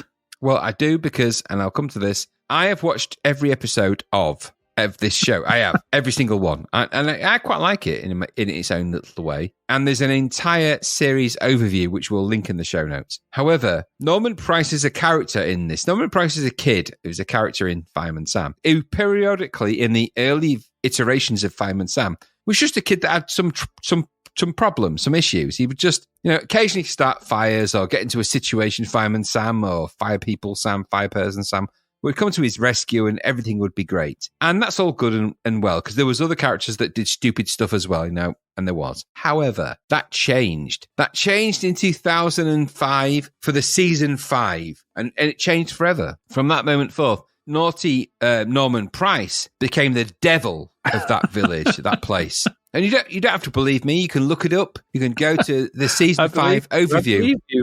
And I've posted just some of the situations that Norman Price presented the Pontypandy fire station with. I've just scrolled the page of notes down and down and down. Exactly. No, just in season 5, for example, episode 1, naughty Norman Price finds fame by climbing to the summit of Pontypandy Mountain, but gets stuck on the mountain when Wooly, his lamb, lands on its head. In the second episode, Wooly's going to freeze to death. In the third episode, Station Officer Steele takes Norman Price and Mandy, the sheep, and they're exploring a cave. But all of a sudden, the cave gets full and they get stuck. So naughty Norman Price has led them into danger again. Later down the line, Norman Price accidentally leaves a lemonade bottle in the sun, which sets fire to the grass and causes major problems. In episode 10, Norman Price has the biggest pumpkin in the pumpkin patch, but he puts a lantern in that fine, like a candle, and it sets on fire. Episode 17, Norman Price takes Squeaky the Skull Mouse home, but Squeaky gets loose in town and eventually gets stuck in Bella's chimney. Number 18, a heat wave puts Pontypandy's haystacks at risk, and Norman Price raises the alarm when James and Sarah end up trapped near a blazing haystack, a fire which he causes. Norman Price in episode 19 invents a fictitious friend to get double helpings of food, but it backfires. And in the end, what happens is he overloads a socket, which causes a fire, which causes... Do I need to go on? He's a dangerous dangerous because there's 7 or 8 episodes here. I'm not going to go into all of those episodes, but I want you to go into that website and just look. That's season 5. Every other episode from season 5 through to the later episodes, naughty Norman Price is a fire-starting murderous crazy. And I've said right from the get-go, if you want to solve the problems of Pontypandy and all the fires, a ritual killing of one person would solve the whole lot. It's terrifying, really, isn't it? It's unbelievable. He can cause trouble in the snow.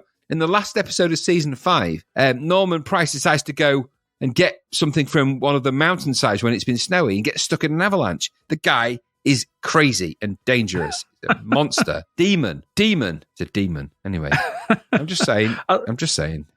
Fiery Finale is a talent show, and Norman Price is searching for an act. So he gets an idea for accidentally dropping water on Elvis's electric guitar, setting the stage on fire. Boy's a menace. It's an episode which is not in season 5, where he throws a paper plane at a fire and it just sets on fire, and he's like, "Oh no, my paper plane set on fire when I threw it at that fire." They got so bored of trying to navigate the nuances of how to create problems for Norman Price. He just threw flammable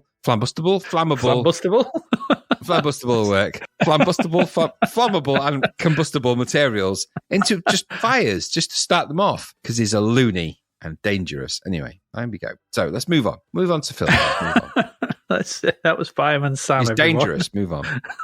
And Graham's problems Dangerous. with naughty Norman Price. I've watched them all. He's a demon. Demon. Dangerous. Demon. I'm sorry for opening that door. I should have never mentioned it. Demon. Let's move into films quickly. Film, 12th of November, Bellman and True, which starred everyone's favourite comedy guy from Lord of the Rings, Theoden. Bernard Hill. I've never seen this. Have you seen it? No. I put the blurb in there, but I've never seen it. No. It's something to do with bank robbers and a security system and kids being kidnapped and whatever. I don't know. Yep. It was a handmade film, handmade studios. So it's a British film through and through. 13th of November, however, was Roxanne, the Steve Martin version of the Cyrano de Bergerac play, which is Cyrano de Bergerac, isn't it? Yes. Yeah, it's okay. This film, Steve Martin is good in it, and there's some moments in it. It's gentle comedy. He's gone gentle comedy by this point, so he's easing off. We saw him in the Three Amigos. But he's definitely taken a step away from, the anarchic elements of Mama Two Brains, The Jerk, that kind of stuff. And he's moved away from them into a sort of a more, more story-based, bit more adult, softer comedy. You've noted here that you think they're mocking his physical deformity. Do you think that's the case? I think because he's got a big nose in that, which Bergerac. Is that part of the main thing of that? Yeah, I think it is. I think that's part of the play. And so, but I think with this is it's not about, he's well aware of that and he kind of owns it, doesn't he? So he's like in the opening bit where he gets called Big Nose someone in the bar and he says, that's rubbish. I can come up with 20 better insults than that. Yeah, he does. But at the same time, he goes to a plastic surgeon who shows him images of what he could look like. So. But in the end, true love triumphs and didn't she fall for him, Daryl Hannah? Because the whole point is that she falls for the hunky fireman, not Fireman Sam, hunky new fireman, and he's an idiot. And so she's giving him the words to say. All of his lines are written by Serrano. Serrano, that guy. Yeah, it's all right. I mean, it's not one of my favourites, but it's okay. After that, you could have waited a couple of weeks till the 25th of November, where you are in for a treat. Superman 4, The Quest for Peace. Now, I watched this afternoon, and upon watching it, fresh in your mind. Yeah, it's very fresh in my mind. Oh, God, it's so fresh. Because I realised upon watching it that I don't think I'd ever watched it before, not in full. There were parts in this that I was sat agog, proper agog at. Full agog. Yeah, this is awful. I mean, genuinely awful. I mean, it's trying to be part of that Rocky... What kind of similar? It's similar in tone. It's something to do with 4 films, because Rocky 4 does the same sort of thing. Quest for Peace. We can be together. We can live together. We can think. So there's something about when you get to number 4, you've got to say. I mean, Fast and the Furious 4 done, obviously, but there's something about 4 films around this time where they have to sort of try and be a bit nicer and try and bring the world to peace. True. But oh my God, this is so crap. John Cryer's in it as well, isn't he? They're all in it as well. So the original cast are all back. Yeah, they're all back. So Margot Kidder, Christopher Reeve, Gene Hackman, the one who plays Jimmy Olsen, they're all back. Ned Beatty, I think, pops up at one point. I think maybe I can't remember. It's just and then in amongst all this, you have Nuclear Man. Terrible. With his long nails, his deadly long nails, which had me laughing. Nuclear nails. Yep. Just had me laughing my head off earlier on today. They're just dreadful. That fight in space where they're just slapping each other. It's just hilarious. And somehow stop motion putting the Chinese, the Great Wall of China back together again. They made the effects worse than Superman. The effects are worse. We're 8 years on and they're worse than what we had in Superman 1 and 2. Why is his costume changed to green every time he's on a blue screen? Because obviously blue would get because there's tinges of it. So it's just so bad. There's so much wrong with it. The plot is ridiculous. He defeats him by putting him in a lift. It does, yeah. That's how he defeats him. He tricks him to get in a lift, and then he throws the lift into the sun. I don't know. At this point, I was losing the will to live. His nuclear nails give him a cold. I do. The bit where he picks up the Statue of Liberty and no one seems to notice. No, it's not good. And then he throws it into thingy. The Statue of Liberty is massive and it's falling down. It's like someone's bought a toy one and just thrown it. And then, as Superman's flying it back and he scratches the back of his neck. It's so bad, this film. So bad. I wasn't sure what to expect, and it all comes about because some kid said to it, and the whole, what's her name, Margot Hemingway character, and when she tries to be all sexy on the desk and stuff, it's so bad. And all about getting, at the end of Superman 2, Lois Lane, he kisses her, doesn't he, and makes her forget. Is that the end of 2? Yes. That all goes out the window when he just jumps off the building with her. and then later, Nuclear Man takes Margot Hemingway into space. Yes. Far away from the Earth. Yes. She would be very cold and dead. Yeah, you're applying logic to things that don't need it. It's so bad. So bad.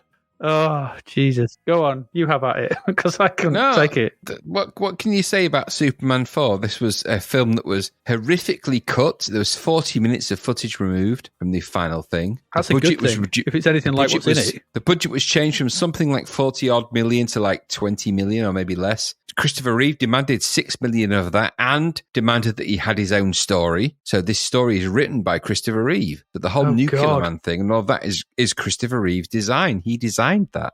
It's ranked as one of the worst films of all time, and certainly one of the worst films of the 80s. And in the list of films that are utter shite, it's up there with Heaven's Gate, Tarzan the Ape Man, Bolero, Howard the Duck, Caddyshack 2, and Mac and Me. None of those things are good. No, they're all bad. In there. They're all bad. Ishtar, they're all bad. They're all very, very bad. This film bombed at the box office for many, many reasons. In his autobiography, which was called Still Me, and of course he wrote this after he was horrifically injured in a horse riding accident where he was rendered paraplegic.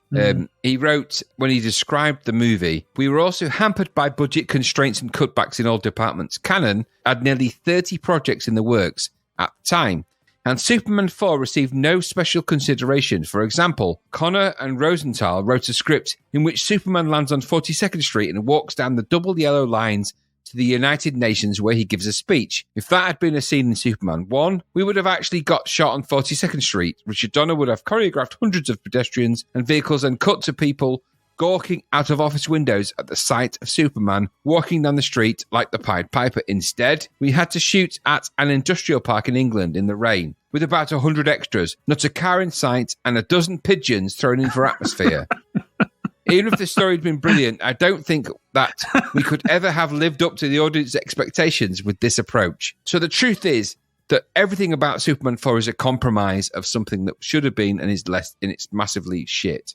Yeah. Which includes the way it looked, the costumes, and everything else. I mean, yeah, he's literally fighting a character from an 80s sort of German metal band. Yeah, absolutely. Nuclear Man. It just is, it's so awful. Now, there's loads of websites devoted to Superman 4. It has kind of a cult following. And there's one in particular which we'll put in the show notes, which is a load of things, 10 things I think you might not know about Superman 4. And I'm not going to go through all those things. You can do that in your own time. All you really need to know is that everyone who was in this film hated it. Everyone that was involved in it hated it. And it is clearly played out in front of the cameras. So when you see the fight between Superman and Nuclear Man, it's shockingly awful. Mm-hmm. I mean, nobody thought that Superman 3 was going to be successful. This is the irony, is that they all said, you know what, if Superman 4 makes about $40 million, we'll make Superman 3 makes $40 million, we'll make Superman 4. And everyone was like, Superman 3 is never going to make that because it's crap. It did. It made 80 plus million, so Superman 4 had to be made. But 6 million of the revenue for that went to Christopher Reeve, so he had to when he was alive.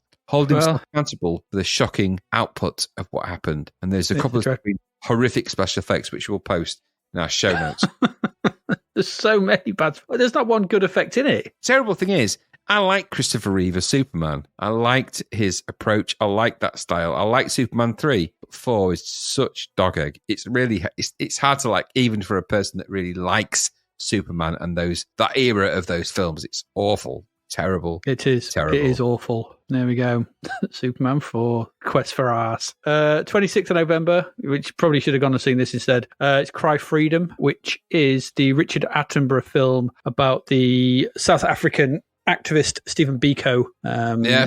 Yes. I have seen it many, many years ago. I haven't seen it recently. I was going to watch that again today, but I didn't get enough time. I remember it being very good. It's very worthy. Kevin Kline and an early Denzel Washington as Stephen Biko, I think. And it is very good. But I've never seen it. I should make a point of trying to see it. It does look very good. I haven't seen it, so I can't comment. It's quite worthy. It's just a good, one of those stories which is very sad. It looks good. The trailer was great. I think I should follow it up, so I will do. And finally, 27th 7th of November, you could have gone and seen Inner Space. I really like Inner Space. Inner Space is good. It's a comparison this with Superman 4. This is a decent slice of sci-fi. I mean, it's based on Fantastic Voyage, isn't it? So it's a sort of a more up-to-date version of Fantastic Voyage. Borrows from that, yeah. Yeah, so it's that because Dennis Quaid gets shrunk down and ends up mistakenly inside Martin Short, doesn't he? He does, yeah. He gets injected in there by accident. I think this is actually quite a funny film. It's a tour de force for Martin Short. It's directed by Joe Dante. It's produced by Steven Spielberg. It's written by the guy that wrote Lethal Weapon 3 and Indiana Jones and the Last Crusade. It's got Dennis Quaid and Meg Ryan, amongst others. This is a powerhouse of production and cast and script, and I think it works. This is as good a film for me as Back to the Future. I think it's very underrated in its own little way, but there's some amazing sequences in this film that are really, really, really good, and it's such fun. So I really enjoy it. I've watched Inner Space loads of times. I think it's brilliant. I really, really like it. And Martin Short is amazing in this film. It really showed how versatile he was. So I really like it. It's a great film. Great film. He didn't do much after this, did he? We went on. No, he's in like things like the Three Amigos and stuff like that. But he's a really, really, really good actor and really comedic. And his physical performance in this is amazing. So, well, like I said, he came back. I mentioned it recently with Steve Martin, but he did the Only Murders in the Building. That was on Disney. So that's a really good series. If you haven't watched that, I can highly recommend that. But no, yeah, it's a good film in a space. I think that's it. There you go. That's film and TV for this month. So what have we looked at? We looked at a controversial poem. Even that sounds stupid. With V. Damon and Debbie became a bloody soap bubble. We had Furore, a man kissing another man's forehead in EastEnders. Play Your Cards Right went off air for seven years whilst Bruce Forsyth rejuvenated himself by hanging upside down in a cave. The Gemini Factor, which was, according to Graham, was awful. Perfect Spy, which was best loser. Headliners, which inspired countless other shows by the sounds of it. Simon and the Witch, which we don't care for. We went through a bit of a information blast with Fireman Sam, and we learned all about Naughty Norman Price, the devil child. Bellman and True in films, which you don't know about. Roxanne, which we liked. Superman 4, The Quest for Peace, which is awful. Then Cry Freedom, and finally the rather good Inner Space. That's that. We're going to come back. We're going to take a quick break, and then we'll come back. We've got 5 more games to do. I don't know if we got. Oh, we've got one. We've got one crap vert to look at as well. So stick around, and we'll be back after this break.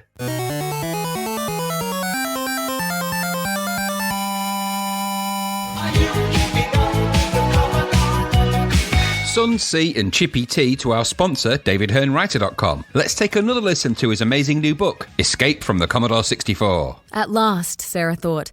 Her moment of joy ended swiftly as a robot started towards her. Grappling with the puzzle pieces that fell from her hands like skittles in a bowling alley, she gathered up as much as she could and dived behind the armchair. Her breath came in shallow, panicked spurts. Silence. The crackle of electricity stopped, and the mechanical whir of the robots unspooled, leaving them slumped indolently on the spot. Sarah chanced to look over the top of the armchair. What she saw was a still-life diorama that was unlike any nightmare she'd ever had. "That's what you get," she whispered. "I've seen friendlier Daleks." She sunk down farther into her hiding place, waiting for any sign from Nell. Had she even made it free from the top floor? What if everything had stopped because she'd short-circuited the system? Fried herself out of existence?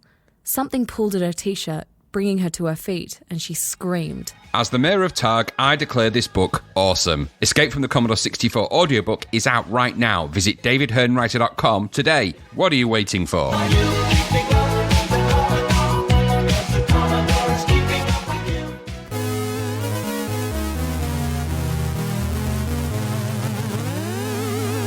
And we are back.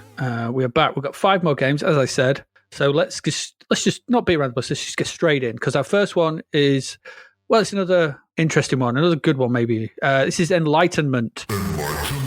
Druid II. So Akamantor is back. He's back, Graham. After being banished 103 years ago by the druid Hasranax, he's back with all his demon princes to try and conquer the land of Belorn. And once again, you take on the role of Hasranax to stop the evil spreading. Okay, so that's where we are. This is Druid II. It's more Druid. Let's get out of the way. It's more Druid. This was produced by the same duo as Druid, and that is Andrew Bailey and Dean Carter. And we spoke of Dean Carter in the Druid review and how he would go on to do Fable et al. But Andrew Bailey would also go on to have a long career in the games industry and is presently at Relic Entertainment, having worked on things like Age of Empires 4 and Warhammer games and loads of other stuff. So this team that make this, would go on to have a fairly, impressive pedigree between them. So you can see that, like we said about Druid, the design ethos is heavy in these games.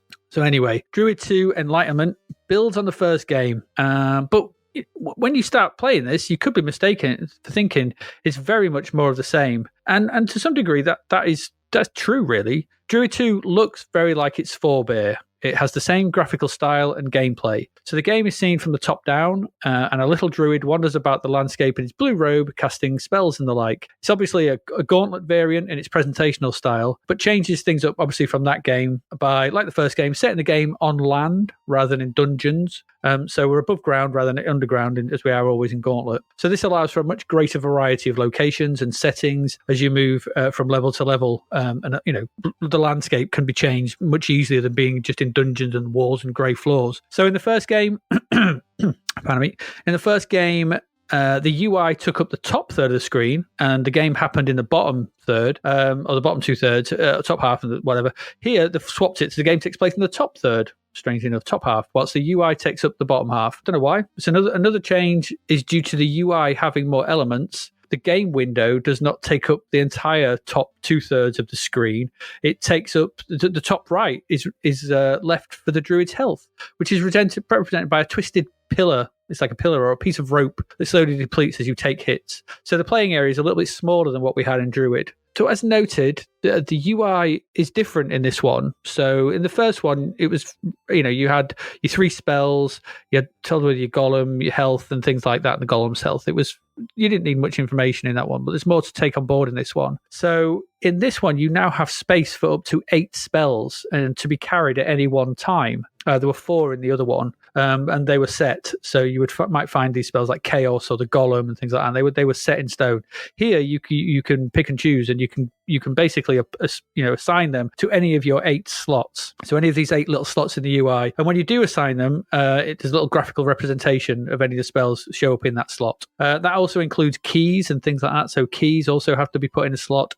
As well. To the left of these slots is your shooting power. So there's a little graphic of a lightning bolt and there's a bar underneath it. And as you fire, that bar sort of depletes. So you can fire 3 times at once before it's fully left out, and then you have to stop for a while and let it build back up again until you can shoot again. To the right of the spells, there's a window, a sort of open window where text appears to inform you of things in the game, like you're standing on this spell, or you can't cast that spell here, or Druid casts this spell, or stuff like that. Beneath that, there's an empty window, an empty bar that slowly fills up as you progress through the game. And this is supposed to be your trip or your sort of progress towards Enlightenment, and you need to fill that bar up as you progress through the game, and that's your rating that you get at the end of the game. I think that's how it works out. And on the right of this UI, there are some empty spaces for your golem friend. So if you use the golem will appear in here, and it shows you what he's doing. So whether he's following you, whether he's standing still, whether he's heading off in his own direction or whatever. It also shows its health and how it is being controlled. Okay, I'll come to that in a bit. So the meat of the game, though, is the same as the first. You wander about the landscape. It's kind of a maze-like, so you've got to sort of work your way through this landscape. You shoot in the ever-spawning enemies, and you try and make your way through. There's 15 levels in this game. So 10 of these levels are now landscape and areas of below, and I think there were 8 in the first one. And they are linked by markers at the sides of the level. So there's little spaces at the side of each level. So if you go far right, far left, up, down,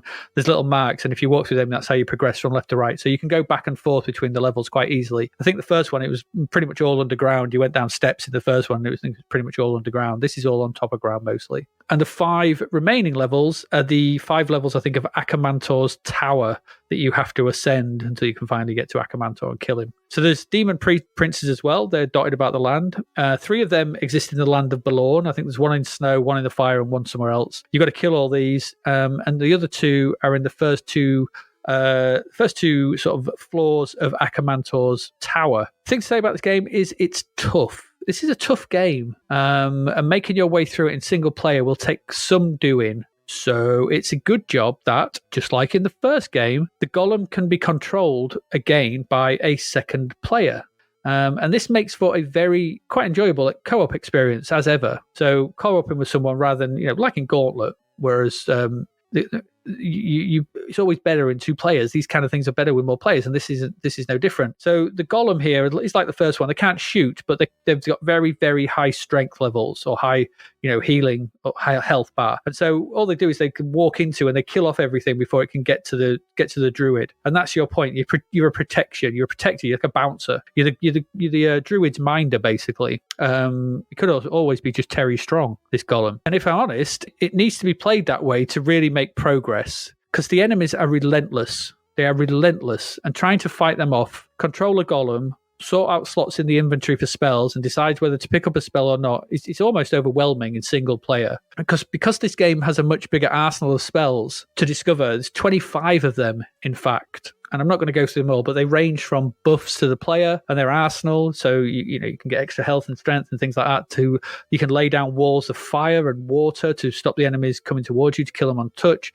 There's smart bomb type spells, which you need to use at certain points to kill off the demon princes or things like that. There's food and health and recharges. There's holy crucifixes to ward off the undead. And the final spell you'll find is the White Orb, and you need this one to kill Akamantor himself. So there's loads for the player to keep an eye on at all time. And the problem is because the action is so relentless in the main game, you can mitigate this by sort of hiding in corners and use the AI against itself, because the AI will always head towards you. And if there's a wall in the way, they're not smart enough to make their way around the wall. They'll just kind of wait until they can get a beeline towards you. So you can find little areas to take a bit of a breather, but they're just endless. So these enemies, they will range as well. So there are loads of different types of enemies. In the opening level, it's like the undead. So there's zombies spawning. They're supposed to be, because you start off the game in I think Ishtar, is where you start, is your village. And so it's basically the denizens of Ishtar rising from their graves to come and kill you. There's also skeletons and things like that. As you progress, there's all kinds of weirder enemies. There's gelatinous slimes, there's monsters and all kinds of weird stuff. So it's fantasy based monster design here. Some of the levels as well, they're also even shrouded in darkness, so you need to find a light spell, and that casts a pool of light around you, which helps you navigate, because most of these levels are kind of maze like we said about Quedex. Really, it's not as similar sort of thing, but the levels are mazes. So there's walls and stuff. You've got to find your way around the trees. It might be walls, it could be pits, it can be cacti, it could be anything, but things can block you off. So you've got to kind of make your way around it. And in these levels made of darkness, you'll just see this sort of outline of the creatures heading towards you, and you don't know if they can get at you because you don't know if there's a wall in the way or whatever, and it's tricky. So this game really does build on the first game in almost every way. So there's more in the UI, there's more for you to do, there's more levels, there's more enemies, there's more spells, there's greater variety in how you can approach the worlds. You don't just, from that first level, you can go off in different ways, and it expands upon the options open to the player. And like I said, you can approach the levels in any way they want, because from the opening world, you can go north, south, east, or west. You can get to either way and just head off in whichever direction you want, trying to figure out your own way through it. Don't go south though, because that leads to a land in darkness, and you probably won't have a light spell at that point, so you won't know where the hell you're going. But even so, there's nothing you could do if you wanted and try it. You can just go at this in any order you want to approach it. Whereas I think the first the first druid was very much in linear level order 1, 2. So you made your way through to get to the steps to go deeper and down and down and down. I think that's how, if I remember rightly, and that's how that one worked. This one's a much more open-ended affair and allows you a bit more freedom to how to approach it. But this kind of works. Whereas, this is reminded me a little bit of what Rebounder did, in the way that Rebounder did something similar, but in the way that took the original game and upped the ante in the wrong way. So that did things that we didn't really care about. Whereas this keeps it thematically consistent with the first game. It was still in a fantasy, druid, spells, monsters, maze, golems. All that is still consistent with the first game. There's just more of it. And more to sort of play at and more to try and get your head around.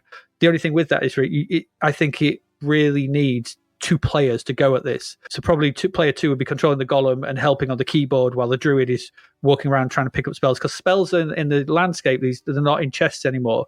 They're these little marks, and and when you go to them, it'll say, oh, you are standing on a dark white orb spell, you are standing on a light spell, you're standing on a strength spell. And so you basically pick which you want, you press the appropriate key on the keyboard, and then you press the plus key to pick it up. And you can get rid of them as well, you can drop them, you can, if you want to replace something with something good. And so it kind of all works, but it keeps that core game loop the same. It just builds around it. So if you get 2 players, it's really hard in one player, but if you get 2 players, like Druid was, I always found Druid too hard in one player. So in that respect, I think this is a pretty, it got 85%, which I think is a little bit low. I think, again, this is another sizzler for me. I think this is a worthy sequel to Druid. I think they've done good here. And I like, what's going on. It's just, they progress the story. They've done more of the same. They've just expanded everything, but the right things, I think. Whereas in Rebounder, we saw how that can be done in the wrong way. This is done in the right way. What did you think? How did you get on revisiting the land of Belorn? I mean, goodness me, the music straight away instantly made me think of the legendary demo group Fairlight, because that's like the Fairlight music. So as much as it's Enlightenment in Druid II, that's the Fairlight music. And I heard that music used by so many of their demos and cracks, it's ridiculous. And so aside from that, what we've got here is with Druid II, what's not to like is everything I liked about the first game is here, only there's more to do with more spells and it's bigger environments, there's more of them. Graphics are essentially the same thing, aren't they? There's no real variant from that. The controls are kind of the same. There's more enemies, but they're kind of the same in the way that you kill them. The maps are bigger, but they're kind of the same. There's more of them.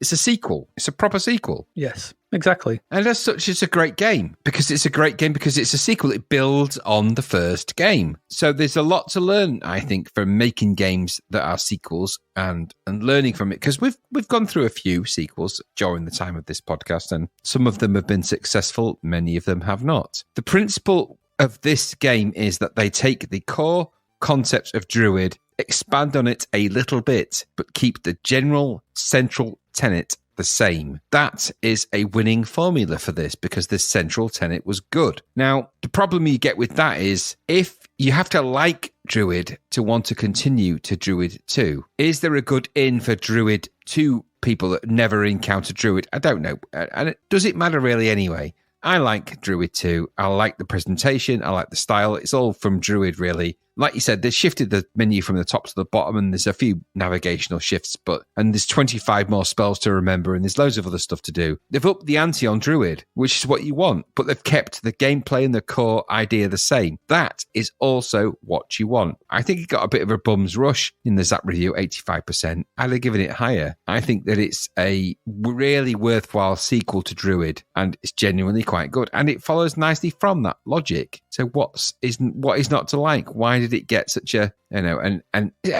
admittedly 85% ain't bad, but at 85%, it's not progressing. It's just like, if you like, maybe that's the thing. It's more of the same, so you get more of the same numbers. But I'd like to have seen more innovation in this. Maybe they could have done something a little bit different. Maybe that's what Zap were trying to say, that there are things that they could have done better in this, and if they had of it might have scored higher. They could have expanded the world of Druid a little bit more, but it's a fine line, isn't it? I like Druid. I like Druid too. Principally the same game with a little bit more stuff. So is this like Gauntlet and Gauntlet 2? I suppose we'll find out. I liked it anyway, so I like it. Good. Yeah, so do I. I don't know. Well, see, Gauntlet 2 is coming up soon, isn't it? So I'm not sure. I don't remember much about Gauntlet 2, I have to say. No, I don't. We'll see how that one fares. But no, I think there's enough progress in this from 1 to 2 to justify it. I think there's a lot more in it. But there you go, Druid 2, Enlightenment. Did it have a piece of speech on this, or was I misremembering that? No, it had Enlightenment. Yeah, just didn't have it on the version we played. No, it did. Did it? Yeah. Oh, maybe I missed it then. Because there's a little pause. It's like there's a little text on the screen. It says, "Are you ready for?" And then it pauses, and then Enlightenment. I was pressing fire. Okay. I must have skipped it. Never mind. There we go. Druid 2. We like that. Let's move along.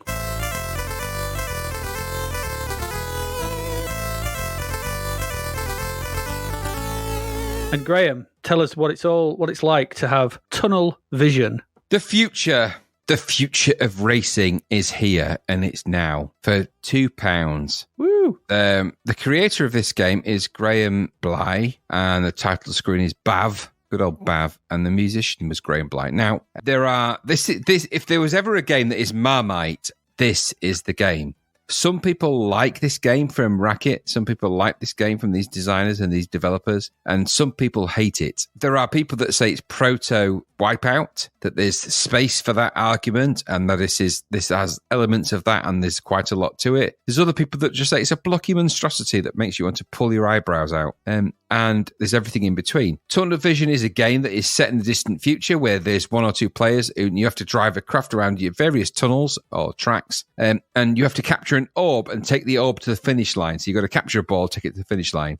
Both you and the player you're against are equipped with lasers, and there's small crafts that otherwise thwart you. This is actually a little bit like a weird version of Mario Kart. There's elements of Mario Kart logic in this. And I think, if I was absolutely honest, there's bits of Pit Stop 2, there's bits of Mario Kart, there's bits of a few 3D games we've played along the way. This is a bit of a hodgepodge of ideas, and it's £2. And I have to tell you, there's some nice programming and nice things in here as well. This, I think, got properly kicked in the balls by Zap. Zap gave this a particularly crap review. I think they gave it something in the 40 to 50%, 48%, I think. So the idea of this game is that you race around the track. There's some kind of orb that you have to try and capture or grab, and you have to scoot that orb to the end of the level, to the end of that track, and you win that track. And if you do that, now, if that was the total remit of this game at £2.99, you might thinking, okay, but there's more to that. There's a track designer.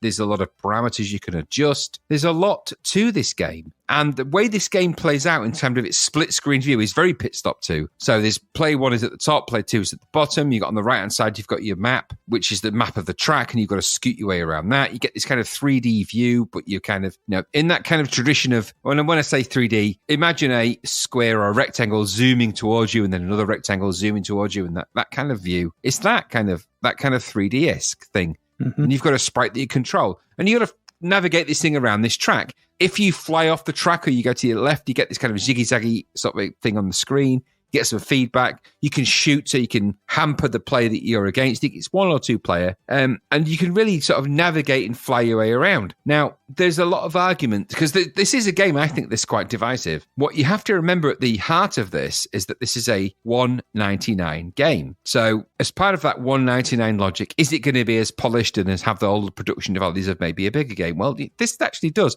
There's a course designer. You can design your own tracks. So there's a little bit of longevity in that. That's not dissimilar to a little bit of Kickstart 2 logic in there. You can fly around these tracks, and the game runs seamlessly at a good rate of knots. It's not going to set your life on fire. There's not lots of opposition when you're flying. It's you versus the other player, you versus 2 player. There's not lots of other players in the game that are going to hamper your progress. But the way it plays and the way you scoot around, you've got a sprite at the bottom and you're flying it around, a bit like the kind of standard pole position type game. But this is fast and it's kind of futuristic. And there is a bit of a lineage to Wipeout in this. There's no doubt about that. This has a bit of logic about that. It does feel a little bit like that. Mm-hmm. And so for $1.99, I think that this Tunnel Vision game is actually pretty good. The graphics are a bit basic, but they all function in the way that a game should. There's a lot of options when you choose the game, when you start the game. So you can easily go from... the sprites in the game and this kind of 3D maze view are kind of basic, but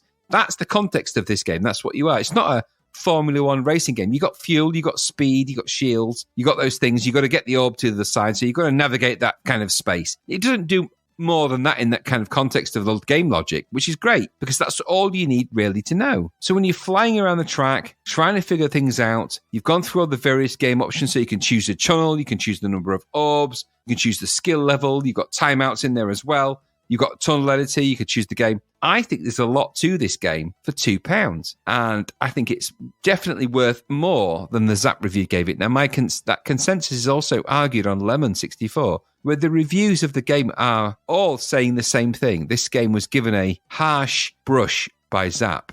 It sort of leans into that kind of did they play it kind of world. I played this quite extensively, and I have to say, for £2, I'd have had a lot of fun with this back in the day.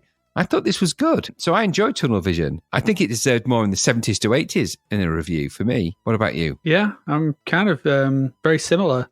I've noted, there's a lot of what you said is what I've written. What if Pit Stop 2 had you collect a ball and take it back to the start line? Oh, and you can change direction as well. And it's in the future, in a tunnel, and you get attacked by a Christmas bell, which is what that green thing looked like to me. How does that sound? If you like that, then you may like Tunnel Vision from Racket. This is a strange future sport which tries to mold Formula One with, I was trying to think of the closest thing, and the closest thing I can get is like rollerball, because you've got to collect something and get it back to the start, a roller derby or something like that. There's not much to this though, but it's weird, both amusing. I find it amusing that the tracks are based on Formula One tracks, so they're Formula One absolutely tracks, which is okay. But I thought, the world of sci-fi at your fingertips, and you could have had loads of weird and wonderful track designs. Like as you've noted, you can create your own as a track designer. It's not terrible. This is all right. It's just a little empty and a bit lacking in real stuff to do. I thought it's all right. I think it'd be better in two players. Most of these things would be, and I've noted that there's elements of things like Wipeout in there with futuristic cars going around a track shooting each other. I mean, that sounds very familiar. And it's a few years before we're going to get something like Mario Kart, but it's all right. It just feels like it just needs a bit beefing up. But the idea is maybe just a little too early for the tech to do it justice. It's kind of where I landed. It just, if there's a bit more oomph to this, I don't know what it would be, whether a soundtrack playing or something while you're racing. Still, for £2, if you had something to play with, I reckon you'd get a fair chunk of enjoyment out of this as you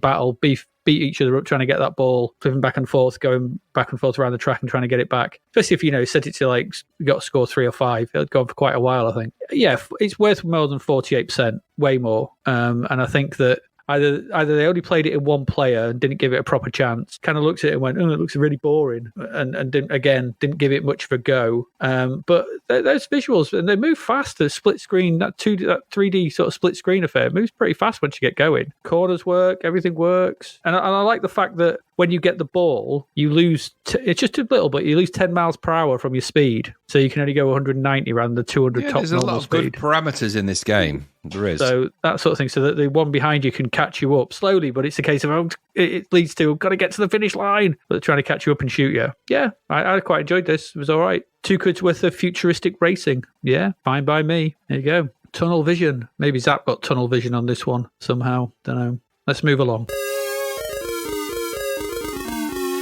to our next one, which is a full pricer, £9. This is Tai-Pan. Tai-Pan.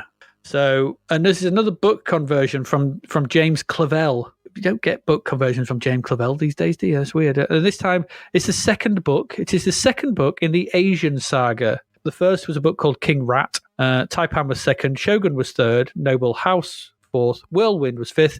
And finally, the last book in the Asian saga was Gaijin. However, although Shogun is the third book, this is the first book chronologically. And this is the second book in both the written and time sense. The original book was written in 1966, and this is set in 1842, and it's following the end of the first Opium War in China, I think, and it is the British seizure of Hong Kong. So that's where this is based. That's the back end to this. So essentially, there's been a big war for opium and stuff, and Britain have seized Hong Kong, and trade routes are opening, and there's all this going on, and it's trying to make inroads into China. So in the game, you take the role of one of the main characters from the book. I've never read the book. Just as an aside, I've never read the book. So there you go. Let's get it out there. So you take the role of one of the main characters. That character is Dirk Struan.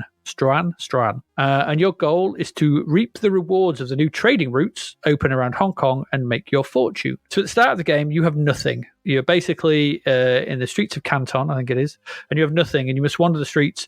And eventually, you make your way to a restaurant, and they offer you a meal, and you go, I don't have anything, no money. And then you are ushered through to the back room where you are offered $300,000 and told that this must be repaid in full in 6 months' time. So that's the game. You've got 6 months. So you start on January 1st, and the game goes up to July 1st. So you've got 6 months, and the aim of the game is to make more money, have more than $300,000 by 1st of July, pay it back, and then have whatever left over, I believe is the point of the game. So taking the money, you set off on your trading quest. There are a number of things you must buy from around the town before you can start out. The first you need is a ship, which you buy from the bank. Then a quick trip to the bar sees you buying some crew or hiring crew for the ship. You go to the warehouse and you can buy food and goods to trade. There are also seedy men seedy men are loitering in the streets, and they offer you mysterious boxes which you can buy for loads of money, $54,000. Like, what is in these boxes? What is going on? I bought one anyway. Didn't really tell me what was in it, though. I don't know why. There you go. It's usually illicit goods, I believe. There's also a brothel and a restaurant, which you can frequent as well for pleasure only. I went to the brothel, and it said you come out a little more tired than normal, but happy. Okay. There's also a map and a sextant to buy. Seems about right, yeah. And lighter of pocket. There's also a map and a sextant to buy, and that helps you navigate the waters somehow, but whatever. Once this is done, you can set sail to the nearest port and try and make money on anything you have bought, so on the goods and on the goods that you have bought. Whilst travelling over water, you may get set upon by pirates or other merchants, and you just fight them off or make it to port, or else a watery grave will be your final destination, and that should be your game over. That's about it, really. There's also some gambling mini games in the ports as well, which you can try your luck at. I suppose there's one where beasts fight. There's another one which is kind of like a lucky. There's these 3 dominoes which turn over, and there can be one of 5 things, and it's first one of these 5 things to get to 10. And you bet, one of them's got 100 to 1 chance, one's got 3 to 1 chance, whatever. And you bet on them, and that's all right. I quite enjoyed that bit. That was probably the most enjoyable bit for me. But essentially, it's a trading game. So for me, this felt very similar, maybe a bit more wandering, to that Pirates of the Barbary Coast that we played. It's only just around Hong Kong instead. So whilst you're in port, the game is represented in a side-on view of the town, and your chunky main character is quite tall. The characters are quite tall. You wander left and right along the paths of the town. You can go up and down into the town. So it's that kind of, there's a path leading up, there might be a path leading down. You can go through them. And you wander about. You find the buildings that you can go into, like the bank or the restaurant or the brothel or the warehouse or the whatever. And you just go into them. And when you go into them, it's just text only. You just get some text to tell you if you want to buy stuff or whatever. There's other patrons of the port, and they're ambling around. And the graphics are all a bit chunky. The sprites are okay. They look like humans vaguely wandering about, but it's all very, very chunky and it's all right, but it's not the best I've seen. But the area for each town, it's not that big. So, it doesn't take too long to find the bank or the warehouse or the restaurant and so on. So you'll wander about, you'll find these places, you'll do some trading, you'll try and sell some goods, you'll make some money or you'll lose some money or whatever. You'll go back to your boat, and that's it, really. You can set sail again. The sailing part is a top-down view, and left and right rotate your ship as you trek along the coast. So in both parts of the game, the main window at the top is where you play the game, so that's where the graphics are. And along the bottom, there's a series of icons that change whether you're in the main game or you're on the boat. And they can be accessed by pressing the space bar, or they will automatically initiate if you enter a bank or warehouse and so on. So on land, the icons you've got are buy, sell, pick up, load, and save. And on water, they are map, lower or raise the sails, switch between sailing and combat. You can feed the crew, or check the horizon with a telescope. And that's really about it. So, the visuals are chunky, but they do the job. There's a looping tune that plays throughout. That's from Peter Clark. And it soon gets annoying. I couldn't find any information on who actually made this people-wise. So I don't know who actually did this port of the game. Peter Clark did the music. The sound effects are nothing particularly special. They're just there. There's music and whatever. There's some interesting touches that you can get to, like you can press gang people into service, but you need a club for that. But the wandering around the towns and the really slow sailing, my sailing was really slow. It really starts to get to you after a while. There's also the issue of the game having to load between the towns and the sailing, and it's quite a lengthy load as well. And this breaks the flow of the game, so it's just like a pav loader, because kicks in as soon as you head out onto the water, and you have to wait for a good chunk, and then you get back to the town and it loads in again, and blah blah blah. It's all right. The towns all look really similar as well, so you can quite easily be at the same town. It's never really clear where you are. There's no particularly difference between them. The layouts are slightly different, but you could be anywhere. The flavor text when trading or going to a restaurant is simple, and it's not very engaging. There's not much in the way of writing in this either, considering it's from a book. So it's all a bit meh. If you want a game about trading, there are better games about by now, even things like that Ancient Star Trader, and having to load the 2 parts, especially if you're playing this on tape. Oh God, that must have been trying. So if you're playing this on disc, which is probably the better way to play it, or now on an emulator, go for the infinitely better Pirates. It's more varied, and it's just better at what it does, and has more options, more variables, and just better. I don't know if this stays true to the original novel. I got no idea. I've never read it, but this game for me got dull. I don't mind trading games. I don't mind them, but the trading needs to be, get me to the trading. This takes ages, and it's got very dull very quickly. And you're really going to need to like that pace to tune its pace. Pace of this, and the tune that is constantly playing to want to stay with this. If you like the music, you might just keep going. But I don't know. I think this was developed by someone called Sentient Software, but I'm not sure who that consists of. I didn't particularly enjoy Tai-Pan. What about you? It was never going to be something that attracted me, really. I remember at the time thinking that the adverts looked really good in the magazines, and I liked the Shogun book, and I liked the TV series. There was a good case for me to like this, the Tai-Pan that's from the same author. I hated the film adaptation with Brian Brown playing Dirk Struan, and so this was on a back foot unless something was special about it and something was going to be really good. Unfortunately, none of those things were the case. My main issue with this game is, even if the replay, that it was just really bloody boring. Walk around, find the right things, and the people, walk some more, all boring. Get a loan, buy a ship, plod around more, boring. You can set sail having gathered up the things to trade, and then it's trading, so you can just go around and trade, and it's just boring. This is kind of like Pirates in its own sort of boring way, but it doesn't have any of the interest or anything else to do it. The graphics are kind of weird. It doesn't pull anything of those things together into a coherent experience. The music is nice, I suppose. It's Tai-Pan music I do remember. But the graphics aside of that title screen were really odd. And the white borders during the game is weird. It's a weird thing to want to do. It felt bitty and not well pulled together, and it's just not for me. I ended up just wandering around, going in and out of things, maybe trying to do stuff. And that's my least favorite thing to do in a game. Least favorite. So many games have done it. It's not far off. If I'd have a rocket launcher and a machine gun, it would have been Death Wish 3. Even the sprites look kind of similar. There's nothing to this. It's just boring. It just reduces what could have been something really incredible, and I think underneath the hood, the logic of that Tai-Pan experience, the logic of becoming the Tai-Pan, the big trader, the big person that has all the, that has all of the things to trade and all of those things. I think it's there somewhere, but they've wrapped it in such a boring, visually uncompelling experience that nobody'd want to get there. To be the Tai-Pan of this boring 8-bit blocky monstrosity? No thanks, I'd rather not. I would rather take a poo. And I did, actually. When I loaded this game, I needed a poo. So that's what I did. And I had more enjoyment out of that than I did out of this experience. I'd rate my poo 89%. This game was 64%, so I think I did better. That's the tragedy, isn't it? Instead of a Tai-Pan, you had a brown pan. Well, my final note for this was, it's not for me. I found this game a Tai-Pain in the arse. So yeah, it's very good. Yeah. Goodbye, good luck, good riddance. Yeah. It was more, like I said, it was like that Pirates of the Barbary Coast, wasn't it? It's like that. Yeah.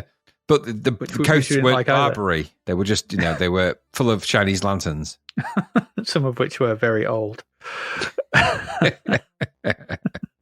Yes, that. There we go. Tai-Pain in the arse. I like that. That'll do. Brown pan. Let's move along. Let's move along quickly out of that nonsense.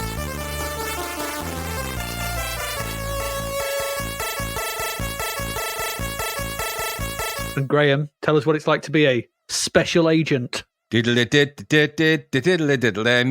here is by Johan Begerhard, that's who it is. Producer is Bo M. Nielsen. Copyright Danish Designs, that's the people. It's Firebird Silver release anyway, whoever did all of that. $1.99. Zapped gave it 63%. So, you have been sent into Moscow to help another agent, Felix the Cleaner Hoover, who has infiltrated the KGB headquarters to steal blueprints to a secret Soviet spacecraft, but he has been discovered. You must help him complete his task before helping him escape by shooting any KGB agents who get in your way over the various levels. The game is a platform game with a part of the level shown on the screen and will scroll when you move, obviously. You are short of Western money, so you must search every doorway on each level to try and find money and items and documents to help you escape. There's other bonuses as well. To move down the other platforms, you must use the elevators, and you'll lose one of your 5 lives if you fall too far or you are shot. A joystick is used to control your hero. Okay, hopefully you got all that. So, This is quite a simple game logic. The idea is that you're going to navigate a series of flick screen mazes, platforms, in order to navigate and move around the levels and try and collect stuff. You collect stuff at the doors, you move your player around with your joystick, and you have to navigate the various lifts. This is elevator action in a whole sort of separate $1.99 budget version in a kind of weird way. Mm-hmm. There's lots to like about it. You could go into the story, the Moscow 1998, top CIA agent, blah, blah, blah. There's some nice, interesting story arcs to this, a little bit. But the mainstay of the game is the same. You've got to navigate the mazes and platforms and lifts, checking the doors and shooting the agents as you make your escape. It's all fairly simple. The controls are with the joystick. You jump, shoot. So you jump with the top left and right of the joystick, and you shoot with the fire button. You can't fall too far, because if you do, you die. So you've got to be mindful of waiting for lifts and going up and down and navigating it. It reminded me a little bit of a Mario. You know, with that Mario game that's like the multi-game thing that's on the Wii U. What's it called? The Mario Party, Nintendo Land? Nintendo Land. It reminded me of one of the levels in Nintendo Land where you've got to guide the little truck down the various levels. I don't know what that's called, that one particularly, and it reminded me of that because at the end of the day, you are just navigating a person down a series of platforms and lifts and navigating that space in between. You can obviously shoot your enemies, do all of that, but you're not going to last long because this game is tough. So the controls are simple. The logic is simple. Everything is quite simple. You can't fall too far because if you do, you die. So I found that quite tough. The enemies get in the way and will drain your life, and there's a lot of waiting around. So when it gets to a lift, you got to wait. You can't just run around and do that. Graphics are quite small. They're chunky, but they're quite well animated, and they're kind of very sort of blue-ish, blue and white. There's a nice shaded pixel quality to the graphics on display here, but it is kind of what it is. And I suppose the question after all that is, does it play well? Well, it's kind of samey. I think this would get dull over time, but it was £2. £2 for £2. I don't think it's that bad at all. I think there's quite a little bit of exploratory game in here. So I quite liked it. Did it deserve better than 63%? Damn right it did. This should have been at least in the 70s. I think this was all right. What about you? Yeah, no argument from me. It's an elevator action clone for £2. And it's better than, way better than the official elevator action conversion. And the action, such as it is, sees you navigating the maze-like building, going up and down elevators, shooting bad guys and opening doors for documents and points and whatever. It's elevating action. But what I liked about this version, it's not all vertical, which is good to see. The game is wider than a single screen, so it scrolls left and right as well. So this makes navigating the level, it's a bit more interesting than it is in the other variants of this game.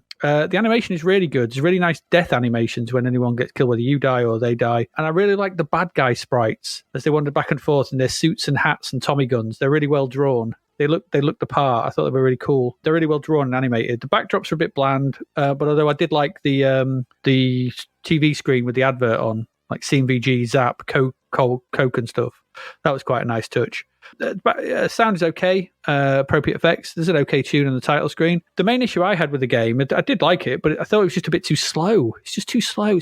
It needed to be just a bit faster. I just thought it takes ages to run and go up and down the lifts. It's a little bit snappier in the play, and it could have been really good. Just as a test, I switched the emulator because I was playing some Vice. I switched the emulator up to 150% CPU speed just to see what it would play like at that, and it was way more enjoyable at that pace. It was a much more snappier game, fast, but felt much nicer. So I'm not saying speed it up. It would be easy to do that, but if they'd have managed to sort of incorporate a bit of a faster pace into this, it's a better game. But saying that, this is still a decent elevator action game for £2 with some really nice death animations, and for £2 you couldn't go wrong for this. And yeah, you are right. It's worth more than 63%. It's it's compelling. It's decent. It's hard. It's tough.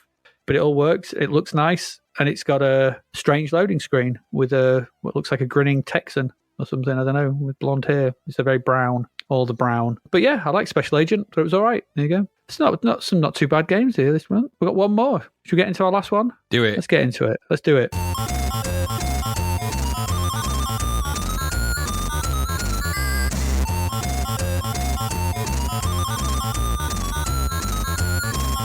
And that game is a full-price arcade conversion. This is Solomon's Key. And this is brought to us by US Gold via Probe Software, who did the design on this and coding and stuff. And this was originally developed in the arcade by Tecmo. So this was released by Tecmo. You may remember Tecmo from such things as Ninja Gaiden, I guess, Dead or Alive and things like that. It was designed by Michitaka Tsuruta, who took inspiration from the game Load Runner for this. So The plot of the arcade version, according to Wikipedia, is that you play a wizard called Dana, and you have been sent to recover Solomon's key, which is the only thing that can restore light to the world after demons had been accidentally released. And that's the point of the game in the Japanese release. This has been changed to the home conversions to a simple quest for riches and gold, as you try and navigate the levels in order to obtain King Solomon's glorious wealth. So, get deeper and find his wealth. That's what this one is now. So whatever the plot, the conversions remain faithful to the original. And really, the plot for the game is just window dressing anyway, so, who cares? So what we have here is a single-screen puzzle platformer, where the aim of each screen is to reach the key that is somewhere on the screen, and that will then open the exit, which is also somewhere on the screen, allowing you to escape to the next level, of which, in the C64 version, there are 30, which has been cut down from the original 64 in the arcade. So it sounds simple enough, but as ever with these games, it's never as simple as it sounds. So how does this actually play? So the levels are made up of a series of blocks. So on screen, there'll be a series of blocks. Some of them are stone, and they are grey, and some of them are made of mud, I believe, mud or dirt, and they are brown. And Dana has a wand with which they can create and destroy brown blocks to either the left or right of them, or down and to the right or left. So you can destroy or create blocks and use them to then navigate the world. Dana can also jump up into brown blocks, if you're underneath them, Mario style, and destroy them with a couple of headbutts as well. Dana cannot destroy the grey blocks, though. So they sort of tend to wall off the areas, and you have to try and work your way around them. So what this means is that the player is free to try and navigate the screen as they see fit, creating and destroying blocks as they go, creating paths to try and get to the key and then to the exit. You can also, if standing on the edge of a block, destroy or create a block one space away from you. So there's a good range of options open to the player in how they try and make their way through the screen. So the player can also jump as well, as I said, and they'll need to do this to climb a block in front of them. So you can jump up on the block, and and the good thing about the jumping, I haven't mentioned this, but your jump is precisely one. Everything's kind of based around these square measurements. So all the blocks are one square. When you jump up, you won't go higher than one block up. So if there's a creature going 2 blocks above, 2 blocks higher than you, if you jump up, you're safe. You won't hit it. That's a good thing. You can plan that. If you know that's the case, you can plan your movement, and that's always good in a game like this. Because the screens are also populated by various enemies, and these enemies have different behaviors and different weird things. So some just walk back and forth along grey blocks, just between, back and forth, and they'll do that. Some float across the arena, not on blocks, but just going back and forth. Some cling to a surface and patrol it, like the fireflies in Boulder Dash. They'll always be going to the left, and if you create a block next to them, they'll go around that block, and you can lead them off to try and get past them. There's some generators on certain screens, and these drop some enemies that make their way to the bottom of the screen. And if they hit a mud block on their way, they'll destroy it and bounce off it. And this can spell problems for you if you've created a mud block, you're standing on it and it destroys it, you drop down. Obviously that can be problematic. There are other enemies as well that sort of lurk on the walls, and they spit projectiles at you when you're in line with them. So you need to be careful of all these things, because collision with any of them loses you one of your 5 lives, and when they're all gone, obviously it's game over. There is also a timer counting down, and should this reach 0, you also lose a life. If you reach the exit in time, though, whatever time is left is converted to bonus points to boost your score. There are also collectibles dotted about the levels to collect for points, and a bell that, upon collected, releases a fairy from somewhere on the screen that floats around the screen and gives bonus points when collected. I think collecting the fairies leads you to the hidden bonus levels as well. So if you collect enough of them, they'll open up the bonus levels at certain points. Because there are many secrets littered throughout the levels as well, with hidden items in blocks, and shooting some enemies giving you bonuses as well. Sorry, shooting some of the collectibles give you bonuses as well. And if you do shoot some of the things you can collect, it can actually change them into different things. So shooting them, I mean, if you next to them and you press fire by pointing at them, it can change them into different things, and that can be good or bad depending on what it changes into. You can shoot as well if you've collected jars with a flame on them, and this allows you to let loose a fireball that follows the track of the wall it hits and destroy enemies it meets. So if you fire it, it'll move along the bottom, and it'll then go up if there's a wall there, and around on the top of the ceiling, like the fireflies again in Boulder Dash. So it does that kind of AI logic. So that's this game. So there's lots of stuff on screen. You got to make your way to the key. You get the key, the door opens, and you got to get to it. And it's about working your way around the screen, avoiding the enemies, trying to navigate stuff, trying to understand when you can use different things and get out. That's the point. So as with any good platform puzzle, this stands or falls on its level design. And here, I think they're pretty well designed and challenging on both a mental and a dexterous level. The first 3 levels introduce you to the growing complexity. The first level is pretty simple. The second level gets a little bit harder with things dropping down. The third level really throws you into it, and you've got to really try and work your way through that. And you kind of got to use all the skills at your disposal, and then from there you go on. And there's a growing complexity to the mechanics about how you want to deal with the enemies. And from there, as they progress, they get more deviant and they ask more of you as the player to navigate through them. The use of the different types of enemy offers some very tricky levels, and you need to be able to think fast and act on it and consider the implications of creating a block or destroying one, and whether that's going to help or just send a monster into your face and kill you. Because when you die, you've got to do the whole screen again. That's it. You're back at the beginning and everything's reset. So it's tough. You've got to kind of work your way. It's a puzzle. Remember, it's a puzzle. So you've got to, right, if I do that there, if I put this block there, that enemy will go into it. It'll destroy that, and so on and so forth. The controls are simple enough, with left and right moving you and up for jump, holding fire, pressing left or right or the lower diagonals creates or destroys a block if there's a gap for it to go in. And pressing the Commodore key unleashes a fireball if you have any. Although I really should have been mapped to the spacebar.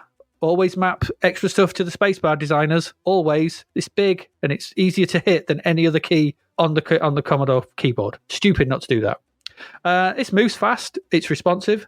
The sprites are not the best. They're okay. They do their job, and we'll leave it at that.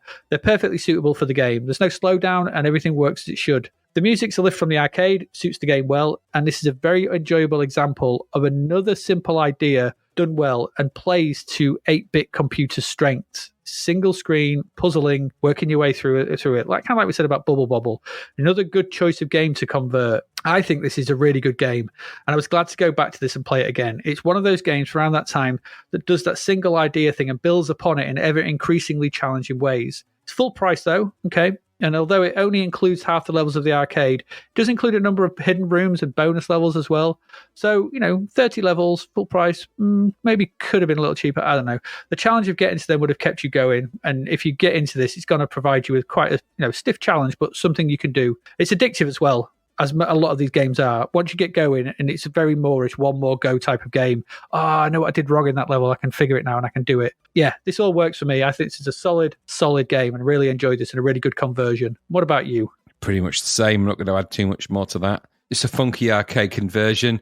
It retained most of the arcade charm as far as I could see, and I looked at both the C64 version, which I played, and the arcade version in YouTube. So I thought it was basically the same thing I was looking at, obviously with the restraints of an 8-bit C64 graphic system. The main sprites are a bit untidy in this C64 version, but they are working and they animate and it's there. The levels and the gameplay, however, remained pretty much intact from what I could see. And that's important because the game is quite addictive. There's a lot of ideas combined into this game, as you've said. Pengo, Bubble Bobble, amongst many other stalwarts, and there's platform games, including the Mario Logic and a few others in here that are all there. Mm-hmm. So there's a lot to like. There's a lot it's going for. It has all the trappings of those things. It's a decent game. It's infuriating, no doubt about that, but it's a decent game. And I like it. I liked it back then.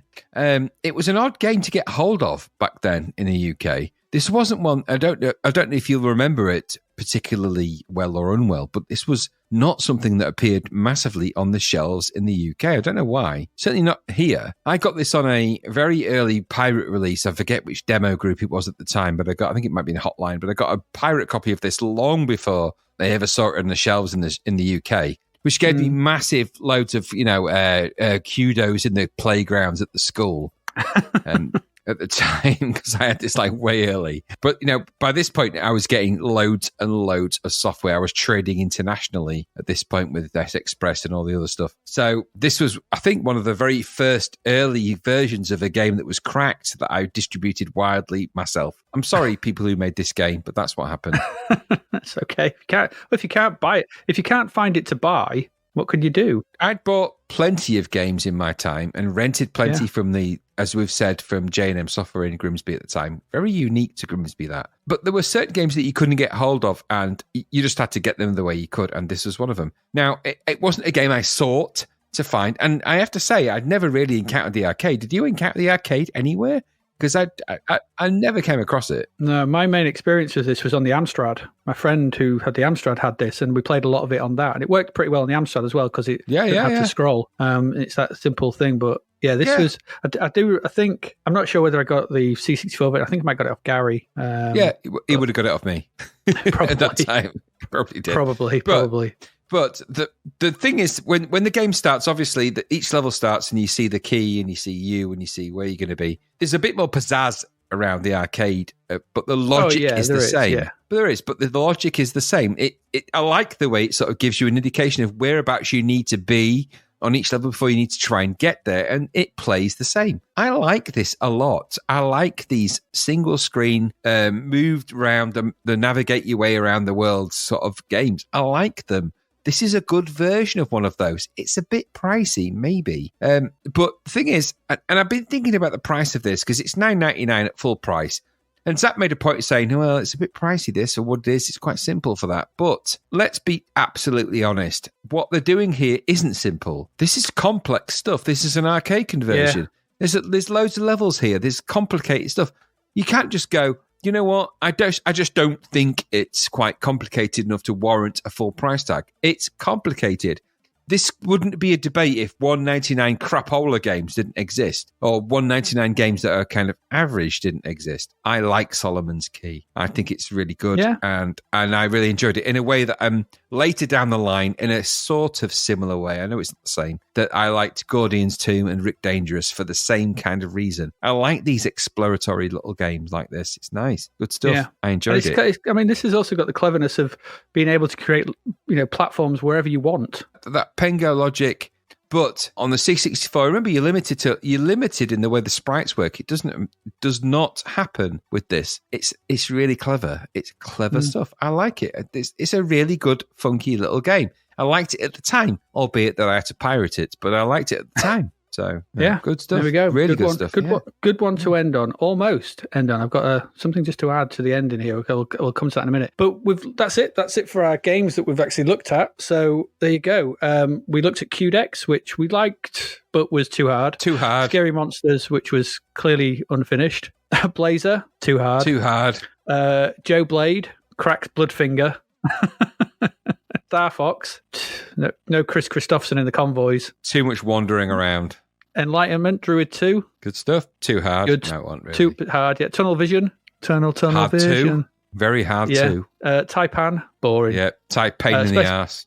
Tai-Pan, Special Agent. Yeah, it was all right. Elevator action, right. Good stuff. And Solomon's Key, which is a great one to end on. Yep. This month's not been too bad. After the dire atrocity that was October, November has been much better, thank the Lord. We do have one more. There was another game reviewed in this issue of Zap 64, and that game was called Pyramid of Time. So I hunted around for this, but I couldn't find that I couldn't find it. Couldn't find it anywhere. So I found there's an entry on the Games That Weren't website about this game. And this was supposed to be by Firebird. It was for 1 or 2 players. It got a full review. It got 78% in Zap. So this is not a... Screens this is look weird. good. And they say it's some sci-fi stuff. I'm not going to read out the review, but they give it 78%. The interesting thing is that, the problem was that it was strangely addictive, they said, extremely well presented. So what happened to it? Richard Hewson found out from Colin Fwidge, who programmed it, I think, who worked on the budget in Firebird, that the game could not be converted to tape, which made it impossible to publish. The game was apparently very weird overall. It was the brainchild of the late Russell Lieblich, who was the main programmer.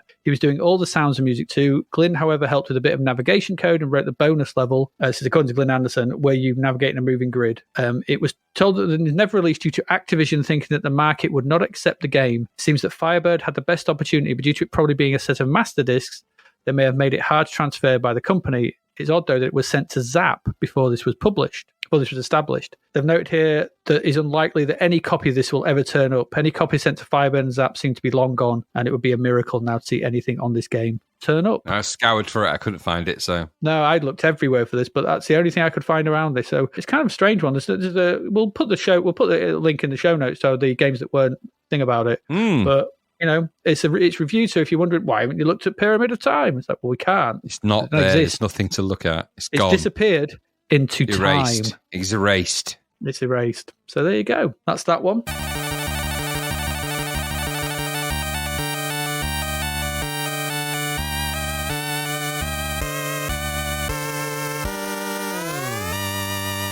We've got a crap vert. We do. This is for Wizard Wars. Just plain old, stupid, old, classic, old, stupid. So what have we got here? We've got the writing for Wizard Wars, which has been stroked within an inch of its life. Oh my God, that's a someone's got mad with the massive. stroke. That's not a stroke. Yeah, it is a stroke because there's no bevel It is or stroke, emboss but someone's there. put it up to 100. Yeah, they've 110% stroked it. Yeah, Terrible. And it's also got an outline on that stroke as well, by the way. There's an outline on the stroke and on the actual letters as well. It's all wrong. The thing that pisses me off about this is there's a so in the middle of this, there's the drawing. There's a couple of wizards. There's wizards in yellow and green robes that firing things at each other. One's at the surrounded front, by runes.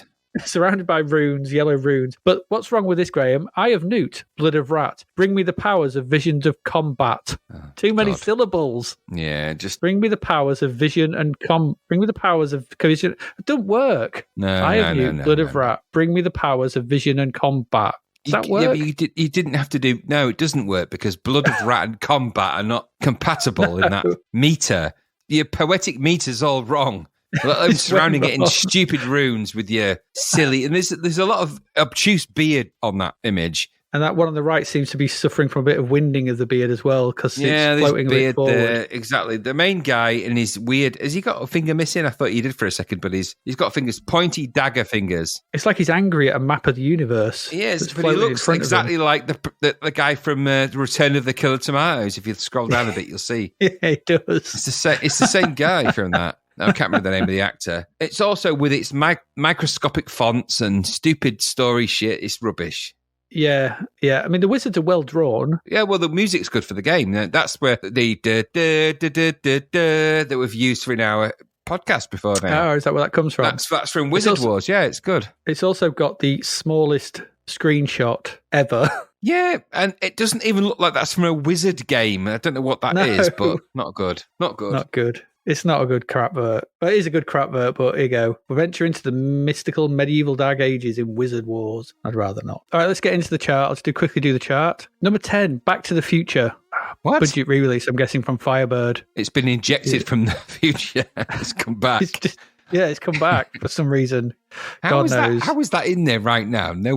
How is there a sudden resurgence of that? Like I said, it's from Firebird, so I'm presuming they've just re-released it on budget. Well, that's that. But as also, is there another film out at this time, maybe? No, because Back to the Future 2 and 3 are at 1989, aren't they? At number 9 is Cricket International. What? Who? I don't know. Down to number 8 is Last Ninja. Down to number 7. Okay. Well, it's been number 1 for ages. Since it came out. I think everyone's bought it by now. Down to number 7 is Decathlon. Up to number 6 is Ace 2. A new entry at number 5, Bubble Bobble. Makes sense. Down to number 4 is World Class Leaderboard. Yeah, makes sense. In at number 3 is Renegade, new entry. Yeah, arcade. Up to number 2 is Kickstart 2. And straight in at number 1, Arcade Classics. There is one thing that we do need to talk about just quickly. And in this issue of CNVG, there was the Thundercats comic. I saw that you'd posted the Thundercats comic underneath.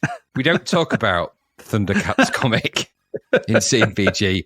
We don't talk about the relationship that was developing clearly between Lion-O and Tigra. Who is that? Is it Tigra? It's Tiger, isn't it? Yeah, it must be. We don't talk about it because there's too many elements in that where they're happily skipping across the field and Tiger grabs Lion-O by the wrist and is like, hey, are you sure we're doing the right thing? Hold on a second, you there, with your big sword and your blue pants.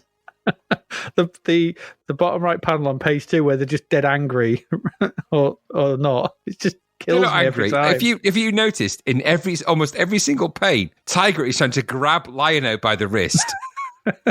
Yeah, there's one where he's fully on Heimlich manoeuvring him. Well, he's not Heimlich manoeuvring. I think what he's doing there is he's trying to emulate. I mean, look at the one on the second panel on the second on the left on the way down. Lion-O's distracted. He's firing the Sword of Omens at something, and he's going for full cock grab. He's grabbing Lion-O by his tight pant cock. Oh, so good. It's all very suggestive. It's a very crazy comic. Now, I like the fact that it goes black and white halfway through as well. I mean, Don't get me wrong. This is, I couldn't draw like this, but there's a real subtext. There's a subtext. There's a panel where I think it's Lion-O's just there in his underpants. It's just waving his sword around his underpants. But if that isn't a euphemism for something else, I'm going to stand in my pants and wave my sword around. And then shout, "Whoa, Tigra, help me." Come on. I mean, it's not. Yeah. It's obvious what's going on here. It's obvious. Yep. I don't know. And then there's a panel which made me laugh out loud. And I look at it right now and I think, that is crazy. There's 2 panels. Couldn't hold it. The pull was too great.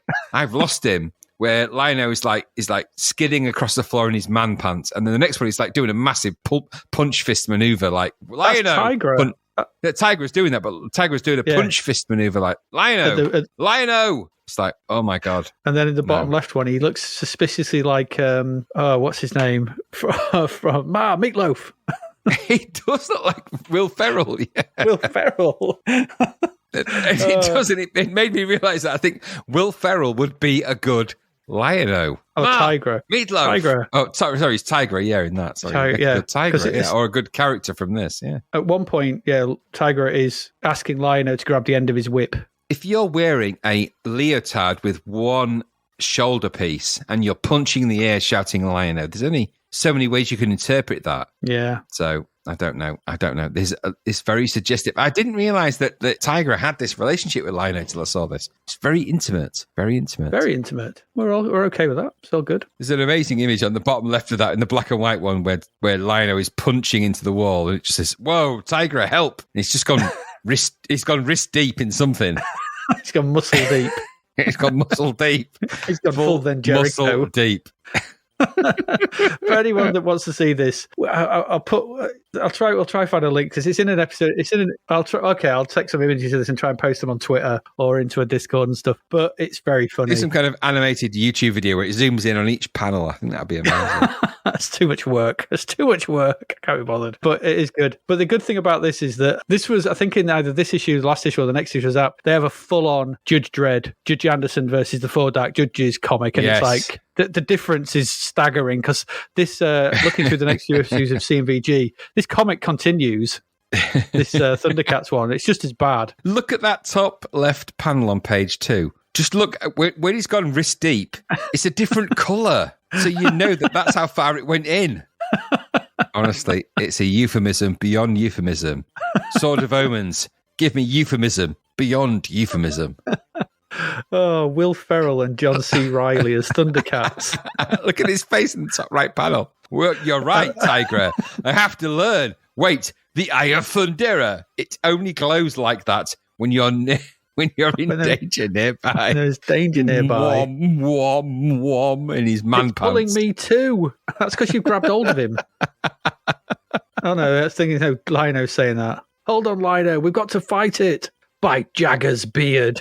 Jagger doesn't have a beard, does he? I think, he does have a little beard. He does. Don't know. Plucked from the sword like a cork. Plucked from the sword like a cork. From a bottle. Okay. Oh, there we go. We'll post that anyway. But it's a nice little fun thing to end on. The craziness of Thundercats comics. It shouldn't be that way. It shouldn't be that way. Oh, that's it for November. We move into our final month for the next week, December. You know what that means, don't you?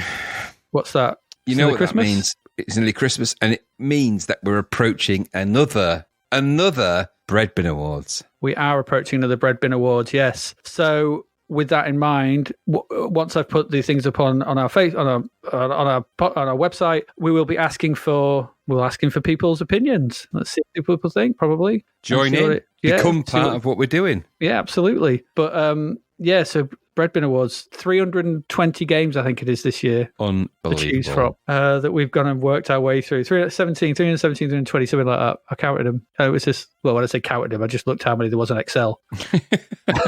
When I copied and pasted them all in, I was like, wow, that's a lot. Glad I didn't count them. It took me ages, at least 20 minutes. Unbelievable. So we've got a lot of games. So, God, there's been a lot of crap this year. I don't want to think about it because it makes my brain go nyang, nyang, nyang. I know. Well, there's that. We've got a few things on the boil. That's just coming up soon. So yeah, it is. So I think it's been another long episode. I think we'll finish there. We spoke about the Patreon at the start. So as ever, I have been Adrian Mills, and I have been Graham Raddings, and we have been by Jagger's beard. by Jagger's beard. I've been wrist deep in Lion-O's pants. I haven't, thank God. He'd never want that. By the Eye of Thundera, we have been Zapped to the Past. And we will see you again next week. Goodbye. Thank you for listening to the Zapped to the Past podcast. We hope you enjoyed our deep dive into the world of Commodore 64 games, as well as the music, films and TV from around the 1980s, driven, of course, by the issue of Zap 64 magazine published at that time. We will return with a whole new batch of games and stuff to talk about next week. Until then, if you want to listen to or download previous episodes of Zapped to the Past, and why wouldn't you, they can all be found on our website at zappedtothepast.com, as well as being available on Podbean, Apple Podcasts, Google Podcasts, Spotify, Deezer, Audible, Player FM, and, well, pretty much anywhere where we can upload them. By the way, we do always love to hear from our amazing listeners, so if you'd like to contact us about anything in the podcast or beyond, you can do so by emailing us at zappedtothepast@gmail.com. We're also active on Twitter under @ZapTother, as well as Facebook, Instagram, and most social media platforms. Just search for Zapped to the Past and you'll find us. Oh, and if you like the podcast and what we're doing, please do like, share, review, rate us. It really helps. Something, apparently. The Zapped to the Past podcast is written and produced by Adrian Mills and Graham Raddings, and recorded at Flaky Bits 2.0 Studio. All opinions expressed are those of the writers, and while we indeed love Zap 64 magazine, the Zapped to the Past podcast is not affiliated with it in any way. Stay safe, see you next time, and remember, we play these games so you don't have to.